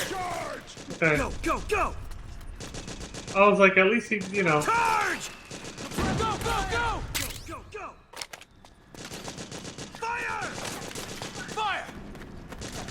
Back me up! Charge! Fire! Go, go, go! Move! Go, go, go! Back me up! Back me up! Fire! We got this. I don't think you can help them win this battle just yet. I think I tried that one time on a previous playthrough. I think the PNCs also keep respawning. Let me ask Otacon, see if he says anything. He might not, though. I think it's the next area where you can help them. Snake, I see you found yourself a uniform from the old regime's army. It's just like the ones the rebels are wearing. Yeah, just my size, too. The rebels are a heck of a lot less likely to shoot at you if you're wearing that uniform. Don't hesitate to put it on if you're feeling a little naked. I'll do that. Of course, you have to act the part, too. Don't forget to play nice. Don't worry. I'll behave. Yeah. The problem is then you don't have any camo for the PMCs not to see you. That's the only drawback, you know?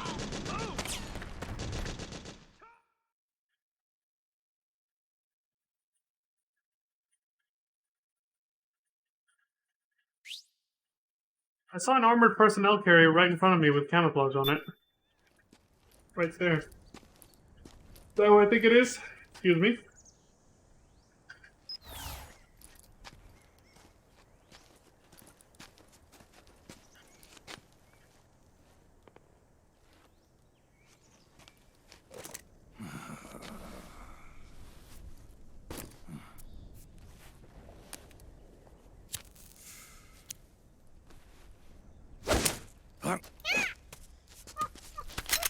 You bastard!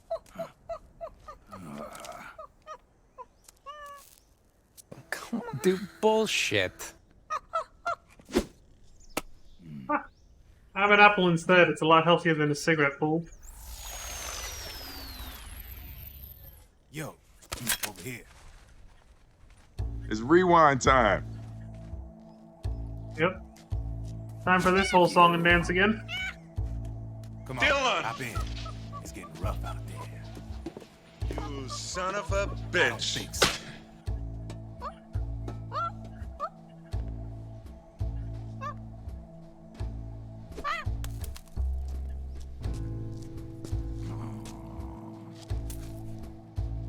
He's still gonna finish that? Oh no, he's just throwing it away in his little cigarette trash can that he carries around. We meet again. Responsible snake. You've been following me.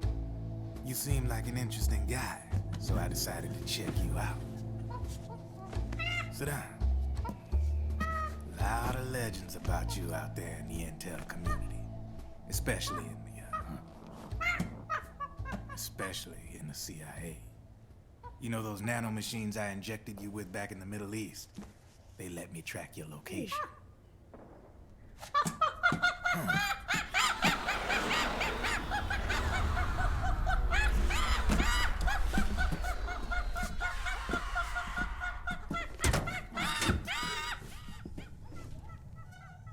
Figures. The B&Bs are here. Things are about to get hairy. B&Bs. You never heard of them? They're Beauty and the Beast. Together they're called the B&B Corps. They're a squad of enhanced female soldiers, belong to the PMCs. Anytime there's a mess that needs cleaning up, they're on the scene leading the elites. That's a female. Probably freelancers hired by the PMCs. They run out of a separate parent organization. Guess it's time for good old Drebin to let you in on a few things. Ever since you showed up in the Middle East, the B&B Corps has got orders to kill. Their #1 priority is to eliminate some guy on sight. A guy named, Solid Snake. But from where I'm sitting, Old Snake seems a little more appropriate. Old. You bastard! I was mashing X to restore That's psych. the bad news. Word on the street says that beneath those ugly-ass suits, the B&Bs are real babes. Drop dead gorgeous. They also say each one of them's been traumatized by war. Oh, okay, I gotta look up something really quick. They weren't even soldiers to begin with, you know. More like victims of war. They suffered shell shock on the battlefield. Post-traumatic. It damaged their minds pretty much beyond repair. So the only way they could cope with the reality of battle was to become war machines themselves. The remnants of their human side are buried deep within. The beast, that's what you see on the outside. War transforms a snake into beasts.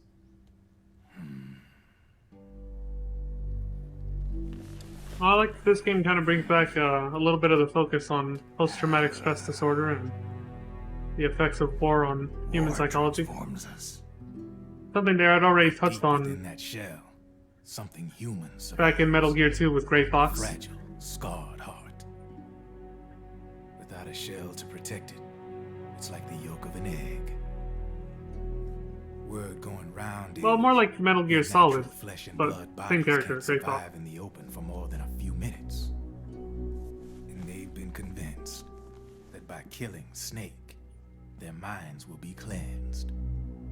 They think it's gonna free them from all the pain, and all the fury, and all the sorrow. Which makes these Those bears words. pretty much obsessed with killing you. 4 B&Bs have been identified so far.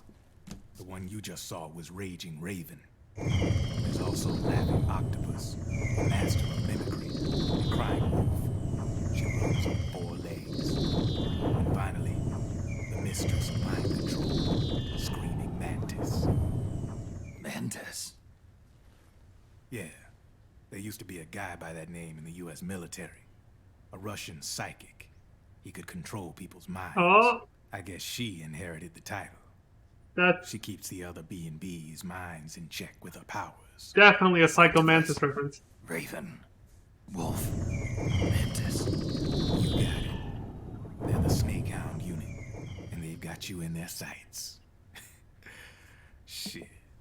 I'd hate to be in your shoes. Drebin. They're all named after the Foxhounders that Snake fought in Shadow supposed Moses. to be able to hack into the system. Are you with the Patriots? No, sir. I ain't no lale-lule. I mean, I'm no patriot.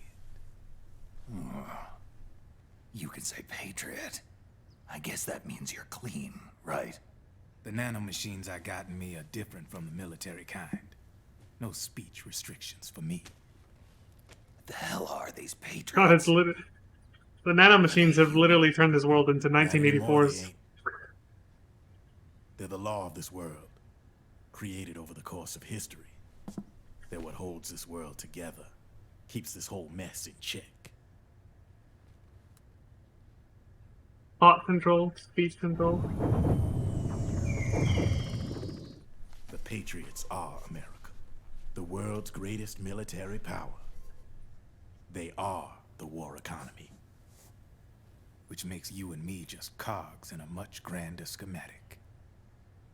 I mean, someone obviously had to start the whole thing at the beginning. But now their law has taken on a life of its own.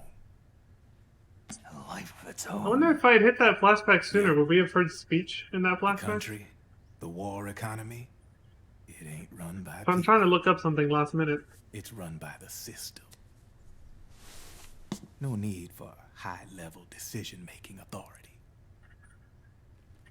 It's all handled by a massive, yet simple information processing system. An AI. It works just like natural law. The world's a much simpler place than most folks realize. Every aspect of the Patriot system is closely monitored by 3 peripheral AIs and a core AI that ties them all together. The SOP system is one part of that. It's all backed up by a foolproof control system. So not even yours truly can sneak inside the Patriots' AIs. What if, hypothetically, someone found a way? If they could fool the IDS. I guess they could use it as a haven to lay low. Haven? You know, like a tax haven. In the internet society, we have net havens, data havens. A haven is someplace where social conventions and the rules of the net don't apply. Back in the 20th century, the super rich would open bank accounts in countries without income tax laws. Not a bad way to evade paying taxes. Now we've got us a society where everybody's DNA and personal info is totally controlled by the nanomachines inside their bodies. Won't be long before people start using havens to escape from ID control. I guess you could say my gun laundering kind of borrows from the haven concept, after a fashion.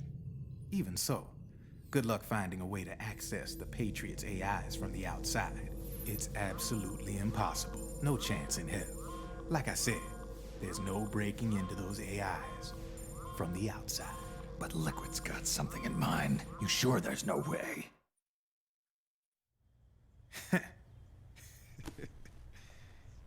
I'm just a gun launderer. Only reason I'm interested in you is because you start a lot of fires.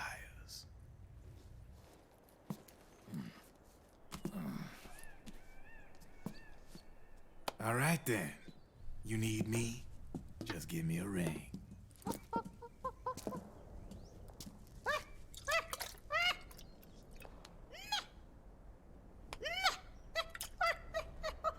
Bruh, look at this dude.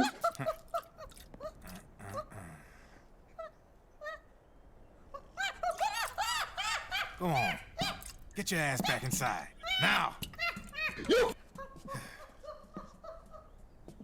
I have you.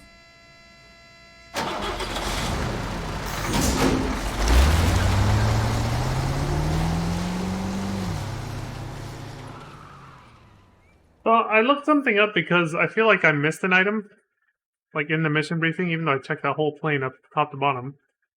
There seems to be competing intel on this. There's a checkpoint. But I do want to go back and see if there was something... If I had hit that flashback sooner, I wonder if he would have said something else. So I'm gonna make a separate save and do that. But yeah, I can't find anything on this particular item.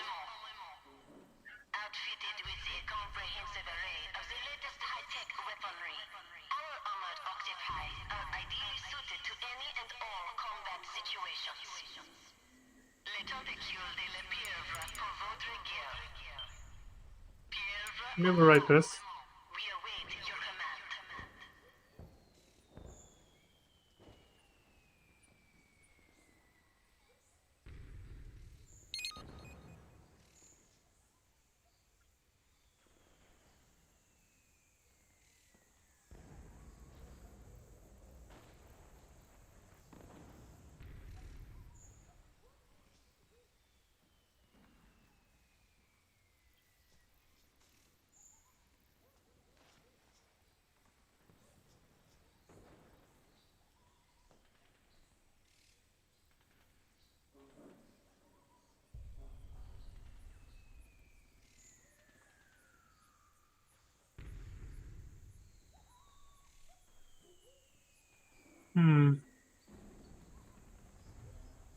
I think nobody has a lot of info on this.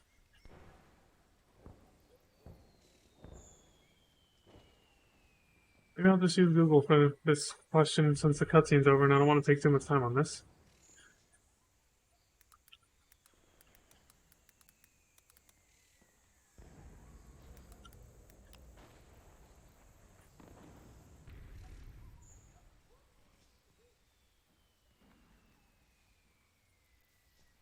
Oh, fuck. Well, leave it to this game fact I found to be faulty. Okay, good thing we don't actually have to start the chapter over to get this. Thank God. So you know the mission briefings, if you load your save file like the one I just made, the one I just saved, if I load that and I go back to the main well, if I go back to the main menu, select mission briefing, choose anyone I want, and then load that file, well, any items I pick up there, I'll be able to keep even if I reload from here. I don't have to start the entire act over again. But apparently there was an item there that I missed.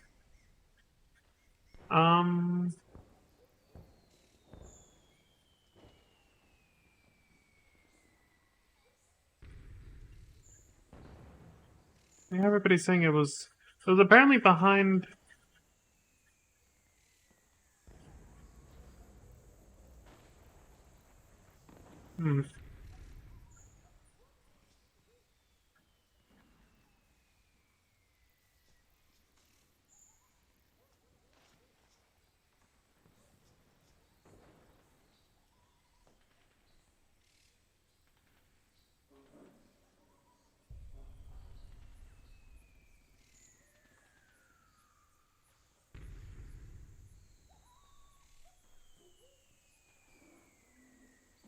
Alright. Somebody just put a fucking YouTube video link. Let me look at this really quick. I thought I'd picked up everything in the Nomad airplane. But apparently not.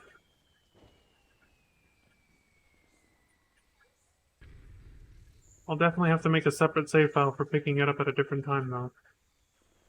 This game has a lot more Easter eggs than I once thought. That I'm finding out about right now. I won't be able to do all of them in one go. Sadly, it doesn't work that way. Here, did I mute the desktop? Yeah.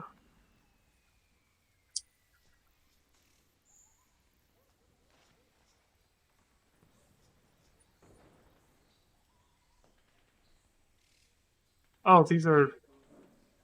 Oh, well, I can just use this video for the other one. Then we don't have to play the game over again or something.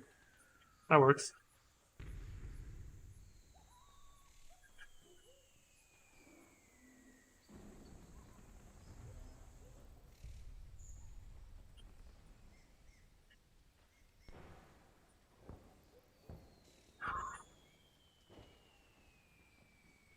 Okay.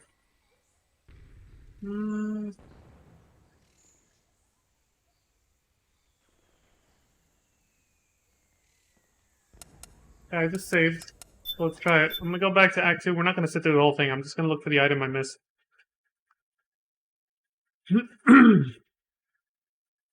wonder why there's so many. I checked various different guides just now, too, and none of them mentioned this item. Not one. Even the one that I read to see where the other items I picked up in the mission briefing were, did not mention this particular one for some reason.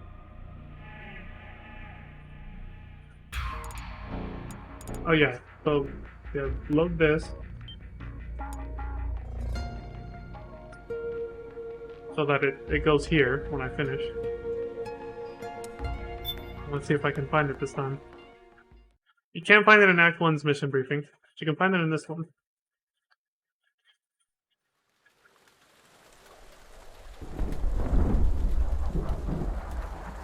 And I know from playing this years ago that I did find this my first time through. And I had it the whole game.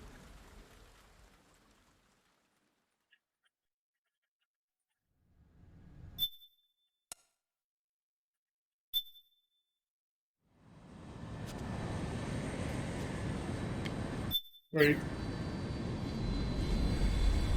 No, don't skip this. This is where we get control of the little Mach 2.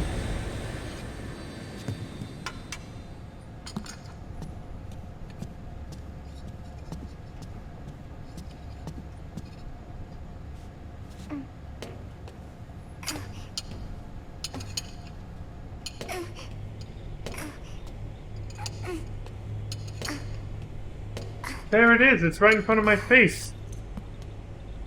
I see. I was looking upstairs for it and it was downstairs. Shit. I just saw it. It's a digital camera under at the bottom of right next to the chair where the feet go, in Sonny's workstation. Snake! So, back from the dead? I fucked around upstairs and I didn't see it. Being so flat. Sorry. Hold on, I think I can skip this. There we go. How long was I out? A whole day. I'm gonna pick this up and get the hell out of here. There it is, look! Someone saved my life. Yeah. Right behind this Mac. Meryl and her boys. Don't worry. Sonny uses a Mac, what does Otacon use? I don't know. Look at her, she's got 4 monitors. You okay? Otacon's only got 2. I think the kid's more tech-savvy than Otacon. But she did already imply, though, right? Or... Oh, here's the figure we got! I didn't see this last time either. I told you there's too much that happens in these briefings to get it all in one go. You can't absorb everything in one viewing. But I didn't detect any aberrations. The frog chicks. The frog soldier women that we fought. Some of those guys' hearts. Alongside Meryl. The boss fight, basically, for the first chapter. There's always one major boss fight in each act, obviously. See, I thought the camera was over here. Otacon, did you see her? Like, somewhere over here, but no. No. Only the other items I already picked up, like the noodles Naomi and was there. all that shit. I found traces of her DNA in that syringe you were holding. Okay, so I think we're good. that a shower? Here, let me show you something. Yeah, I don't think it probably is.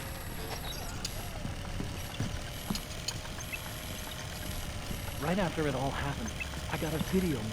Oh, here's the bathroom. It was sent to my old address. Trying to make sure I didn't miss anything else, but no, I think we got everything. Okay, I think I can skip the rest of this. There. Again, thank God this... there it is, camera. Digital camera. Open the item window and press circle to switch between... yeah. I got the battery, and the other item's upstairs, but I forgot the camera. I got it now, though. Phew.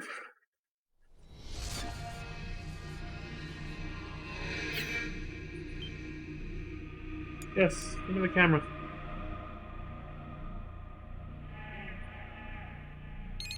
Go. Now we have it in the save file.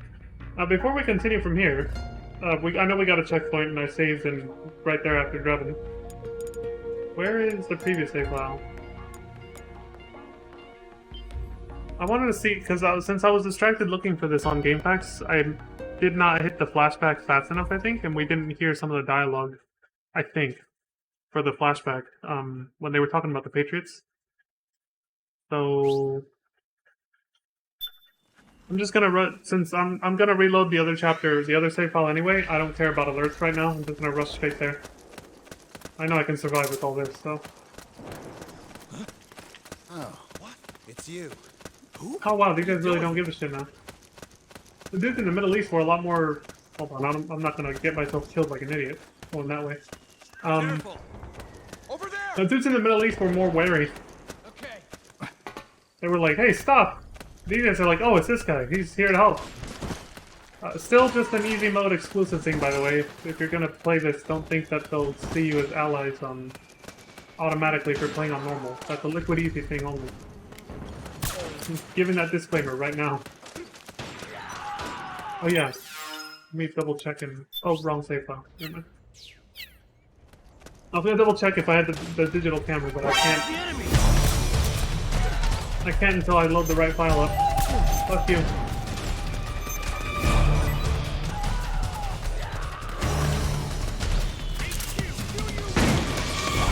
This is HQ.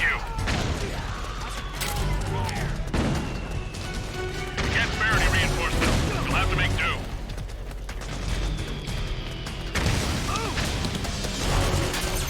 We've got company.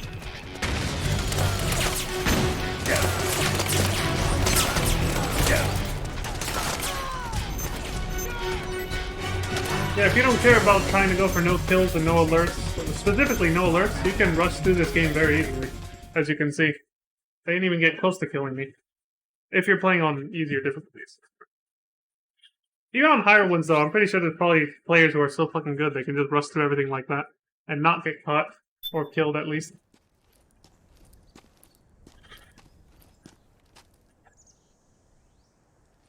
I'm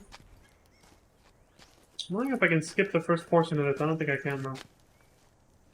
Fuck, it's not till the very end of this section. So we gotta sit through all this again. Alright, you know what? In that case, y'all who are most likely watching on YouTube, just go ahead and skip ahead. I'm gonna use the restroom real quick and hopefully be back before the flashback opportunity. I think I will. They talk a lot.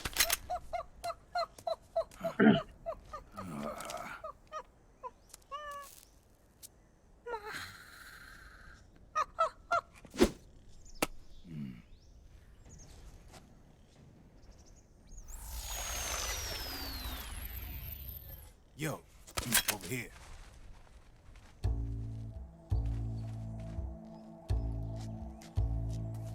You. Come on, hop in. It's getting rough out there. I don't think so.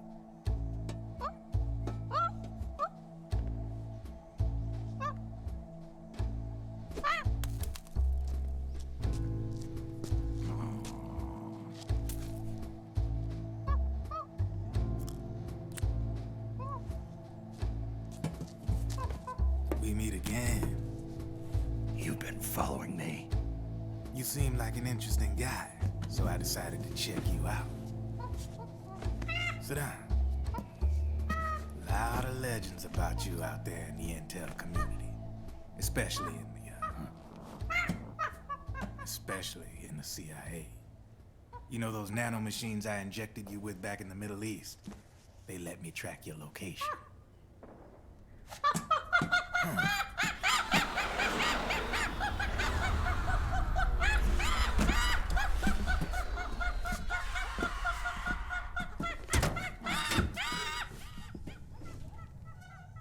Figures. The B&Bs are here. Things are about to get hairy. B&Bs? You never heard of them? They're Beauty and the Beast. Together they're called the B&B Corps. They're a squad of enhanced female soldiers, belong to the PMCs. Anytime there's a mess that needs cleaning up, they're on the scene leading the elites. That's a female? Probably freelancers hired by the PMCs. They're run out of a separate parent organization. Guess it's time for good old Drebin to let you in on a few things. Ever since you showed up in the Middle East, the B&B Corps has got orders to kill. Their #1 priority is to eliminate some guy on sight. A guy named, Solid Snake. But from where I'm sitting, Old Snake seems a little more appropriate. Old, huh? Cheer up. That's the bad news.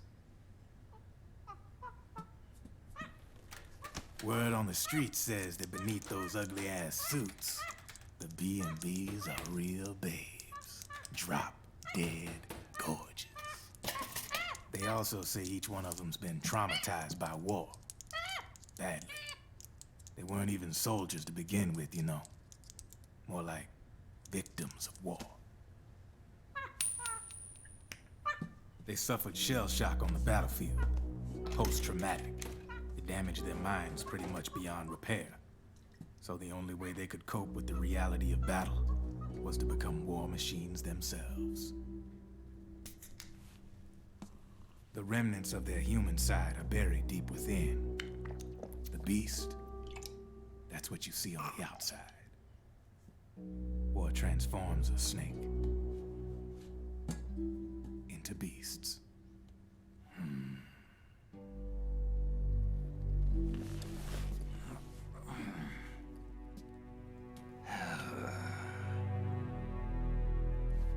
War transforms us. But deep within that shell, something human survives. A fragile, scarred heart. Without a shell to protect it, it's like the yolk of an egg. Word going round is their natural flesh and blood bodies can't survive in the open for more than a few minutes. And they've been convinced that by killing Snake, their minds will be cleansed. They think it's gonna free them from all the pain, and all the fury, and all the sorrow. Which makes these babes pretty much obsessed with killing you. 4 B&Bs have been identified so far. The one you just saw was Raging Raven. There's also Laughing Octopus, a master of mimicry, and Crying Wolf. She runs on 4 legs. And finally, the mistress of mind control, Screaming Mantis. Mantis? Yeah. There used to be a guy Yeah, I'm back, by the in way. the US military. A Russian psychic. He could control people's minds. Oh. I guess she... I knew I'd make it back in time. She keeps the other B&B's minds in check with her powers. Octopus, Raven, Wolf, Mantis. You got it. They're the Snake Hound unit, and they've got you in their sights. Decoy Octopus, Sniper Wolf, To be in your shoes. Vulcan Raven. Drebin. I thought no one was supposed to be able to hack into the system. Alright, here we go. Are you with the Patriots? No, sir. I ain't no lale-lule. I mean, I'm no patriot. You can say Patriot. I guess that means you're clean, right? The nanomachines I got in me are different from the military kind. No speech restrictions for me. What the hell are these Patriots? Are they human?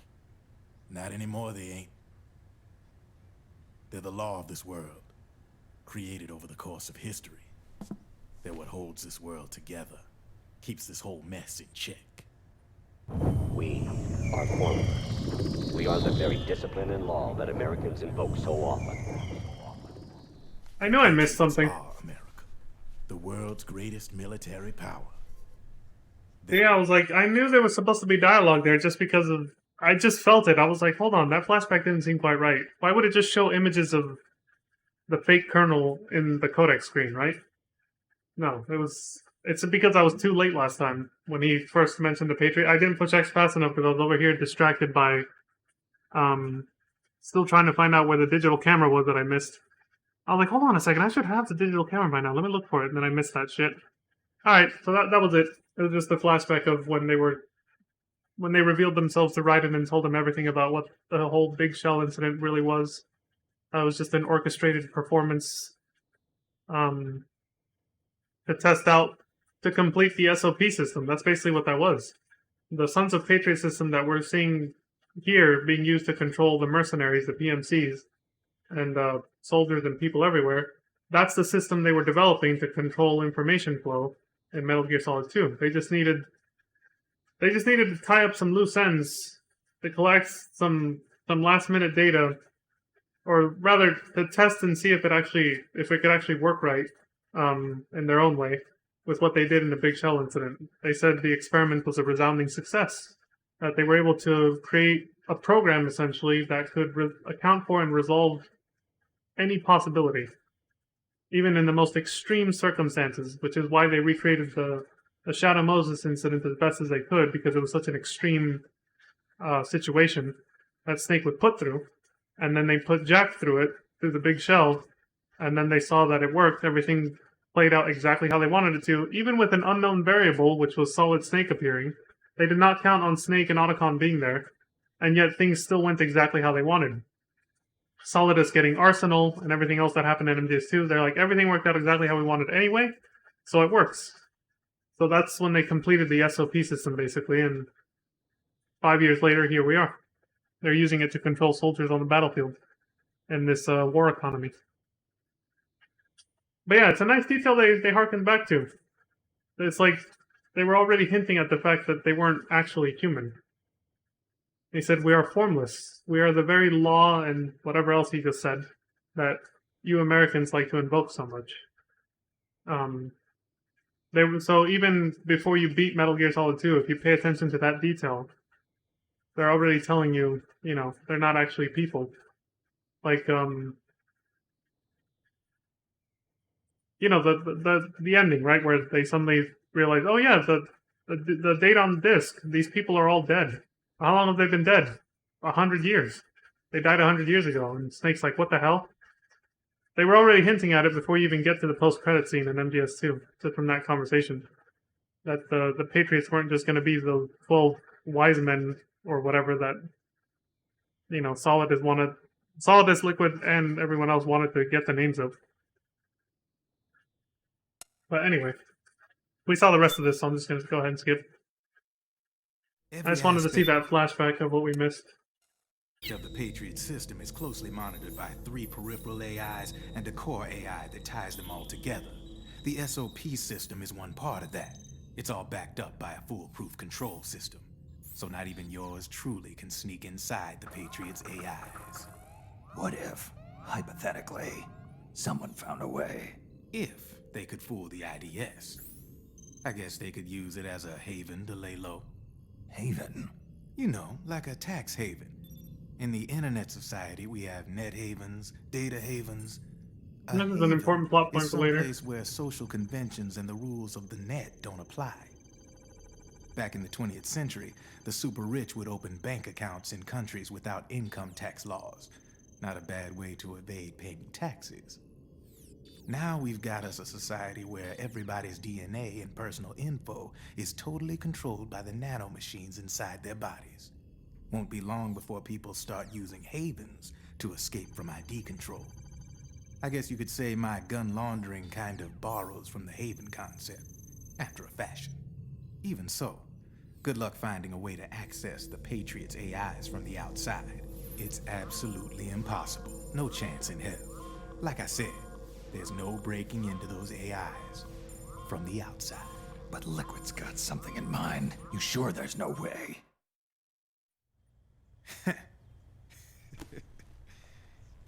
I'm just a gun launcher. Alright, yeah. I wanted to rewatch that just because of some of the details I missed since I was ruminating about having missed the goddamn camera and the flashback. Alright, cool. Whew. Now let's reload our actual save data before we keep going. So one with the camera and no alerts. And we'll continue from there.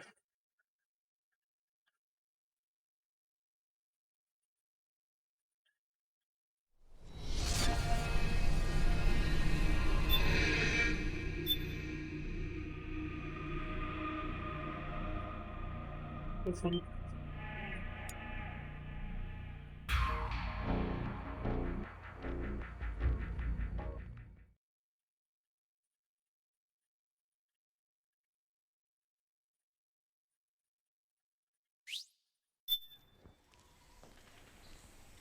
There's dudes coming.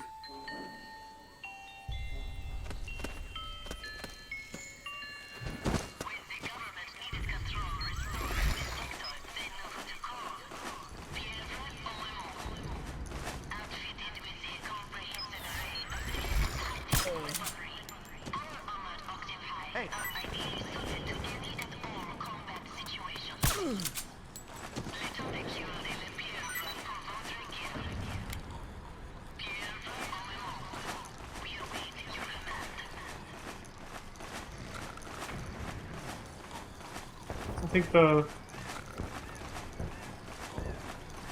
rebels stopped attacking this area. They gave up. Seems like it anyway.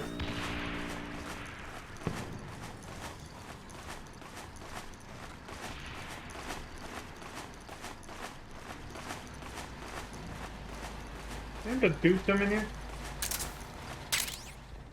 B4. Okay. Can't see where the fuck I'm going.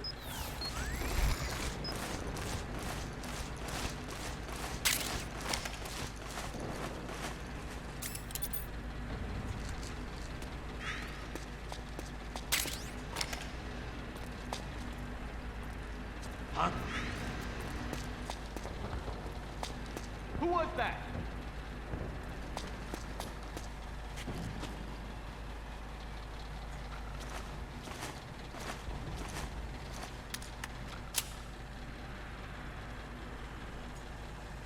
Hey, what the? Is this guy?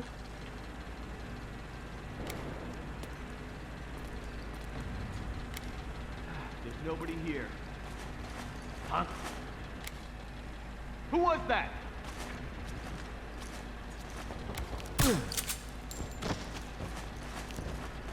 Got him.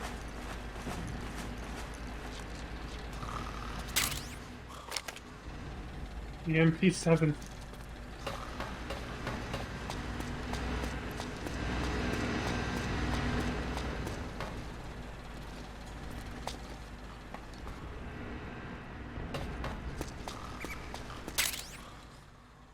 Fleet gas satchel. There's such a huge variety of weapons and items to use in this game, it's crazy.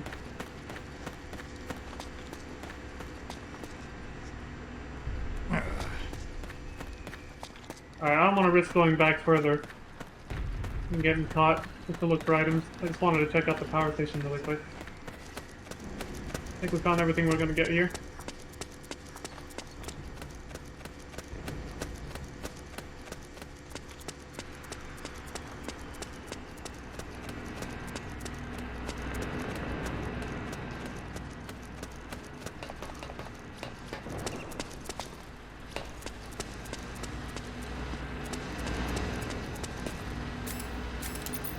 This is more reliable for searching for items in general, even if you don't use the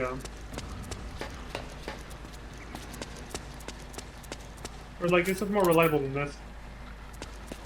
Because even with this on, if you don't look at an item long enough, it won't make the little digital box around it to show you that there's an item there. So...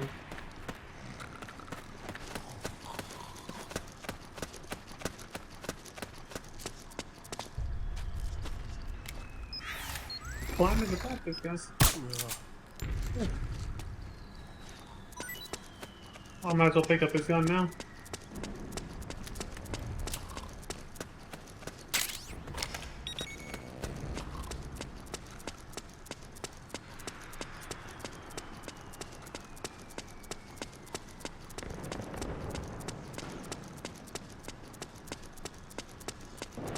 Alright.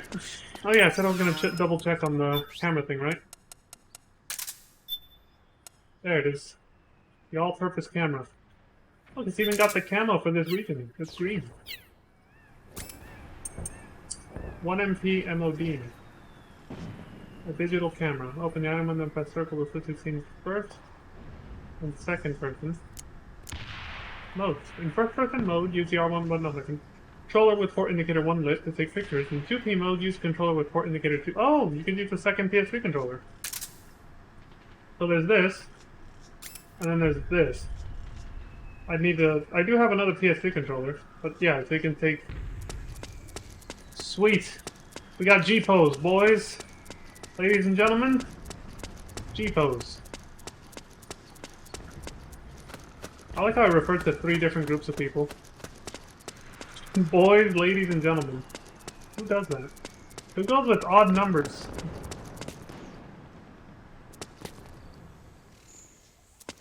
Anyway.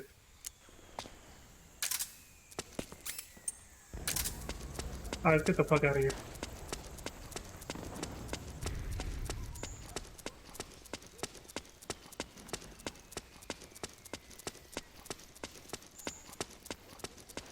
I'm wondering if this is going to be an area change or not. No, there isn't.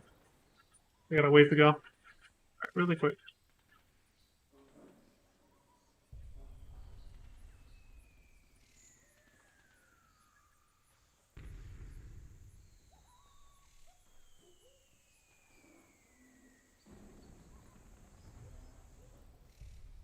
Oh, I see. So you could have helped them blow up the generator for the power station, the rebels? I'm not sure. I think it just gets rid of the PMCs in the area, basically. Well, the reason I didn't do that was because, I remember trying to get that to happen in one of my New Game Plus playthroughs, and it took forever. Like, it didn't matter how many PMCs I killed or put to sleep or whatever. They just kept respawning, and the Rebels AI was fucked up one time, and they just wouldn't do it. I know I saw them do it one time, but they wouldn't do it this one time. I was really trying to, like... I kept killing all the PMC. They would just keep respawning over and over. And the Rebels just could not make it into the power station to blow up the generator. I was like, what the fuck is going on? Why can't I... I remember this battle being winnable, quote-unquote, by the Rebels. Why can't I get it to happen again? I never found out the cause of that.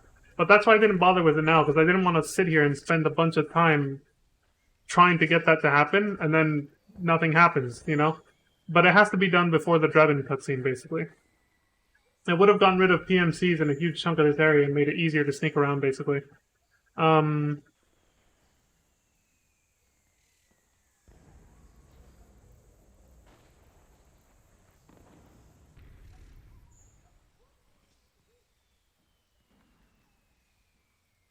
Okay, this guide said something about taking the left or right path.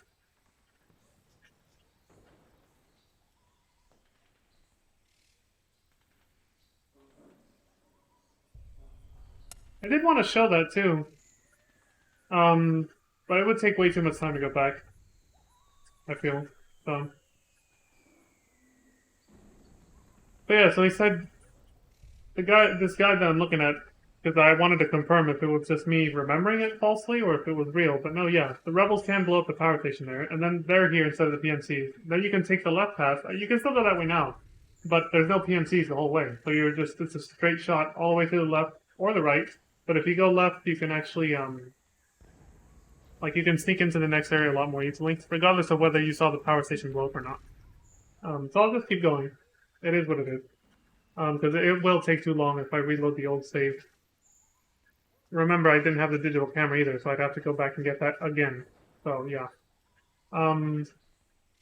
So yeah, it's nothing that major. It just would have made it easier to sneak by, but whatever.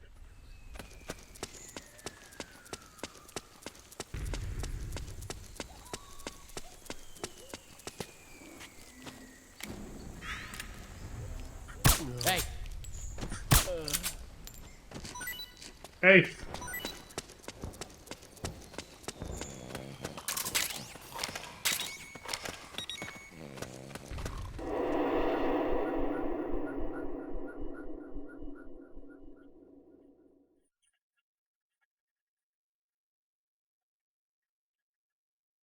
Yeah, so I remember one of my last New Game Plus playthroughs, I just couldn't get it to happen anymore. I don't know if my game got glitched or what, but that's why I didn't really try it this time.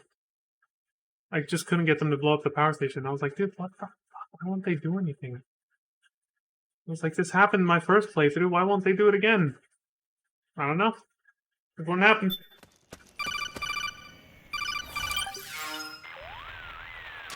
Snake, can you hear me? This is Jack, isn't it? I am Raiden. Jack is no more. Where are you now? I'm right beside Into you. this fucking edgelord. Where have you been all this time? What have you been doing? On a mission. Finding something. For someone. Dylan! Finding what? The corpse. Of Big Boss. What? I was asked to do this in exchange for Sonny's location. Liquid? No. The leader of a small resistance group. Her followers call her Matka Pluku. Matka Pluku? Big Mama.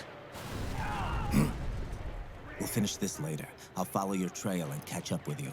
Wait, what about Big Boss's body? It's with her now. Her? What's going on, Snake? Rose, I just got a call from Raiden. It sounds like he's close by. Jack? Yeah. Did he seem okay? Yeah, as far as I could tell from his voice. Really? That's great. Snake, I have a favor to ask. What? Don't let him know I'm involved in this operation, okay? I think it would be best to just leave him alone for now. What happened between you and Jack? After the Big Shell incident, he became unstable. Memories began to resurface from his childhood when he fought for Solidus in the Liberian Civil War.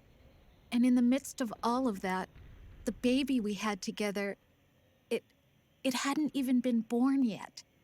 Jack slowly stopped coming home. And when he did, he'd be dead drunk, sometimes covered in cuts and bruises. Roy was worried. He was Jack's commanding officer. But Jack just avoided him. I was all alone.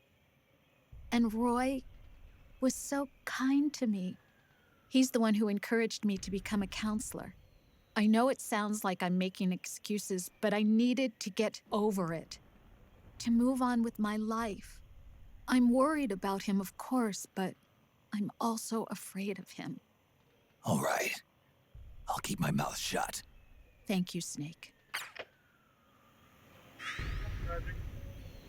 Considering the feel-good ending that Metal Gear Solid 2 had between Jack and Rose. But all of this got to it. Well, it's not too different from what happened at the end of Metal Gear 2 or Metal Gear 2. Tom and Polly, they did it. They promised with Meryl to start a new life with her. And he did deserve going philanthropy with Autobahn and start taking out Metal Gears and walking around the world. So, kind of same thing. Oh shit, I forgot to raise my mic during all that. Well, hopefully some of you caught what I said, but the gist of it was basically that the feel-good ending of MGS2 almost means nothing now compared to what we just, well, based on what we just heard. And that it's like Metal Gear 2's ending where Snake was saying that he was going to go on a date with Holly, and then he ditches her, and then Metal Gear Solid 1, he promises Meryl to start a new life with her, and then he ditches her too. Metal Gear Solid 2 is just a part of philanthropy with Otacon. It's like, oh, well, so much for that. Why did none of these love stories ever go anywhere? So now it's like Raiden is like, he proposed to Rose and said he was going to marry her, and then, well, what actually happened, Rose just told us. That all went to shit. Some of them getting married. All these feel-good endings keep getting ruined by sequels.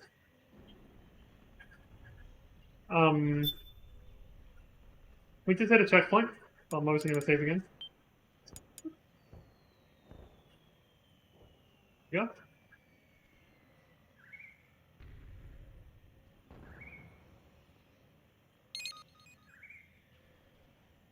And normally I would take a break, but I'm not feeling that, probably because I got up a couple times and moving around. I think I'll probably just take a shorter one. Like just a 5-minute break and that's it. I don't think I need to take a full 10 this time. I have a lot more energy. So yeah, I'll be back in about, either way I'm gonna cut the video here, so I'll still put up the BRB screen for myself. And be back in about 5 minutes.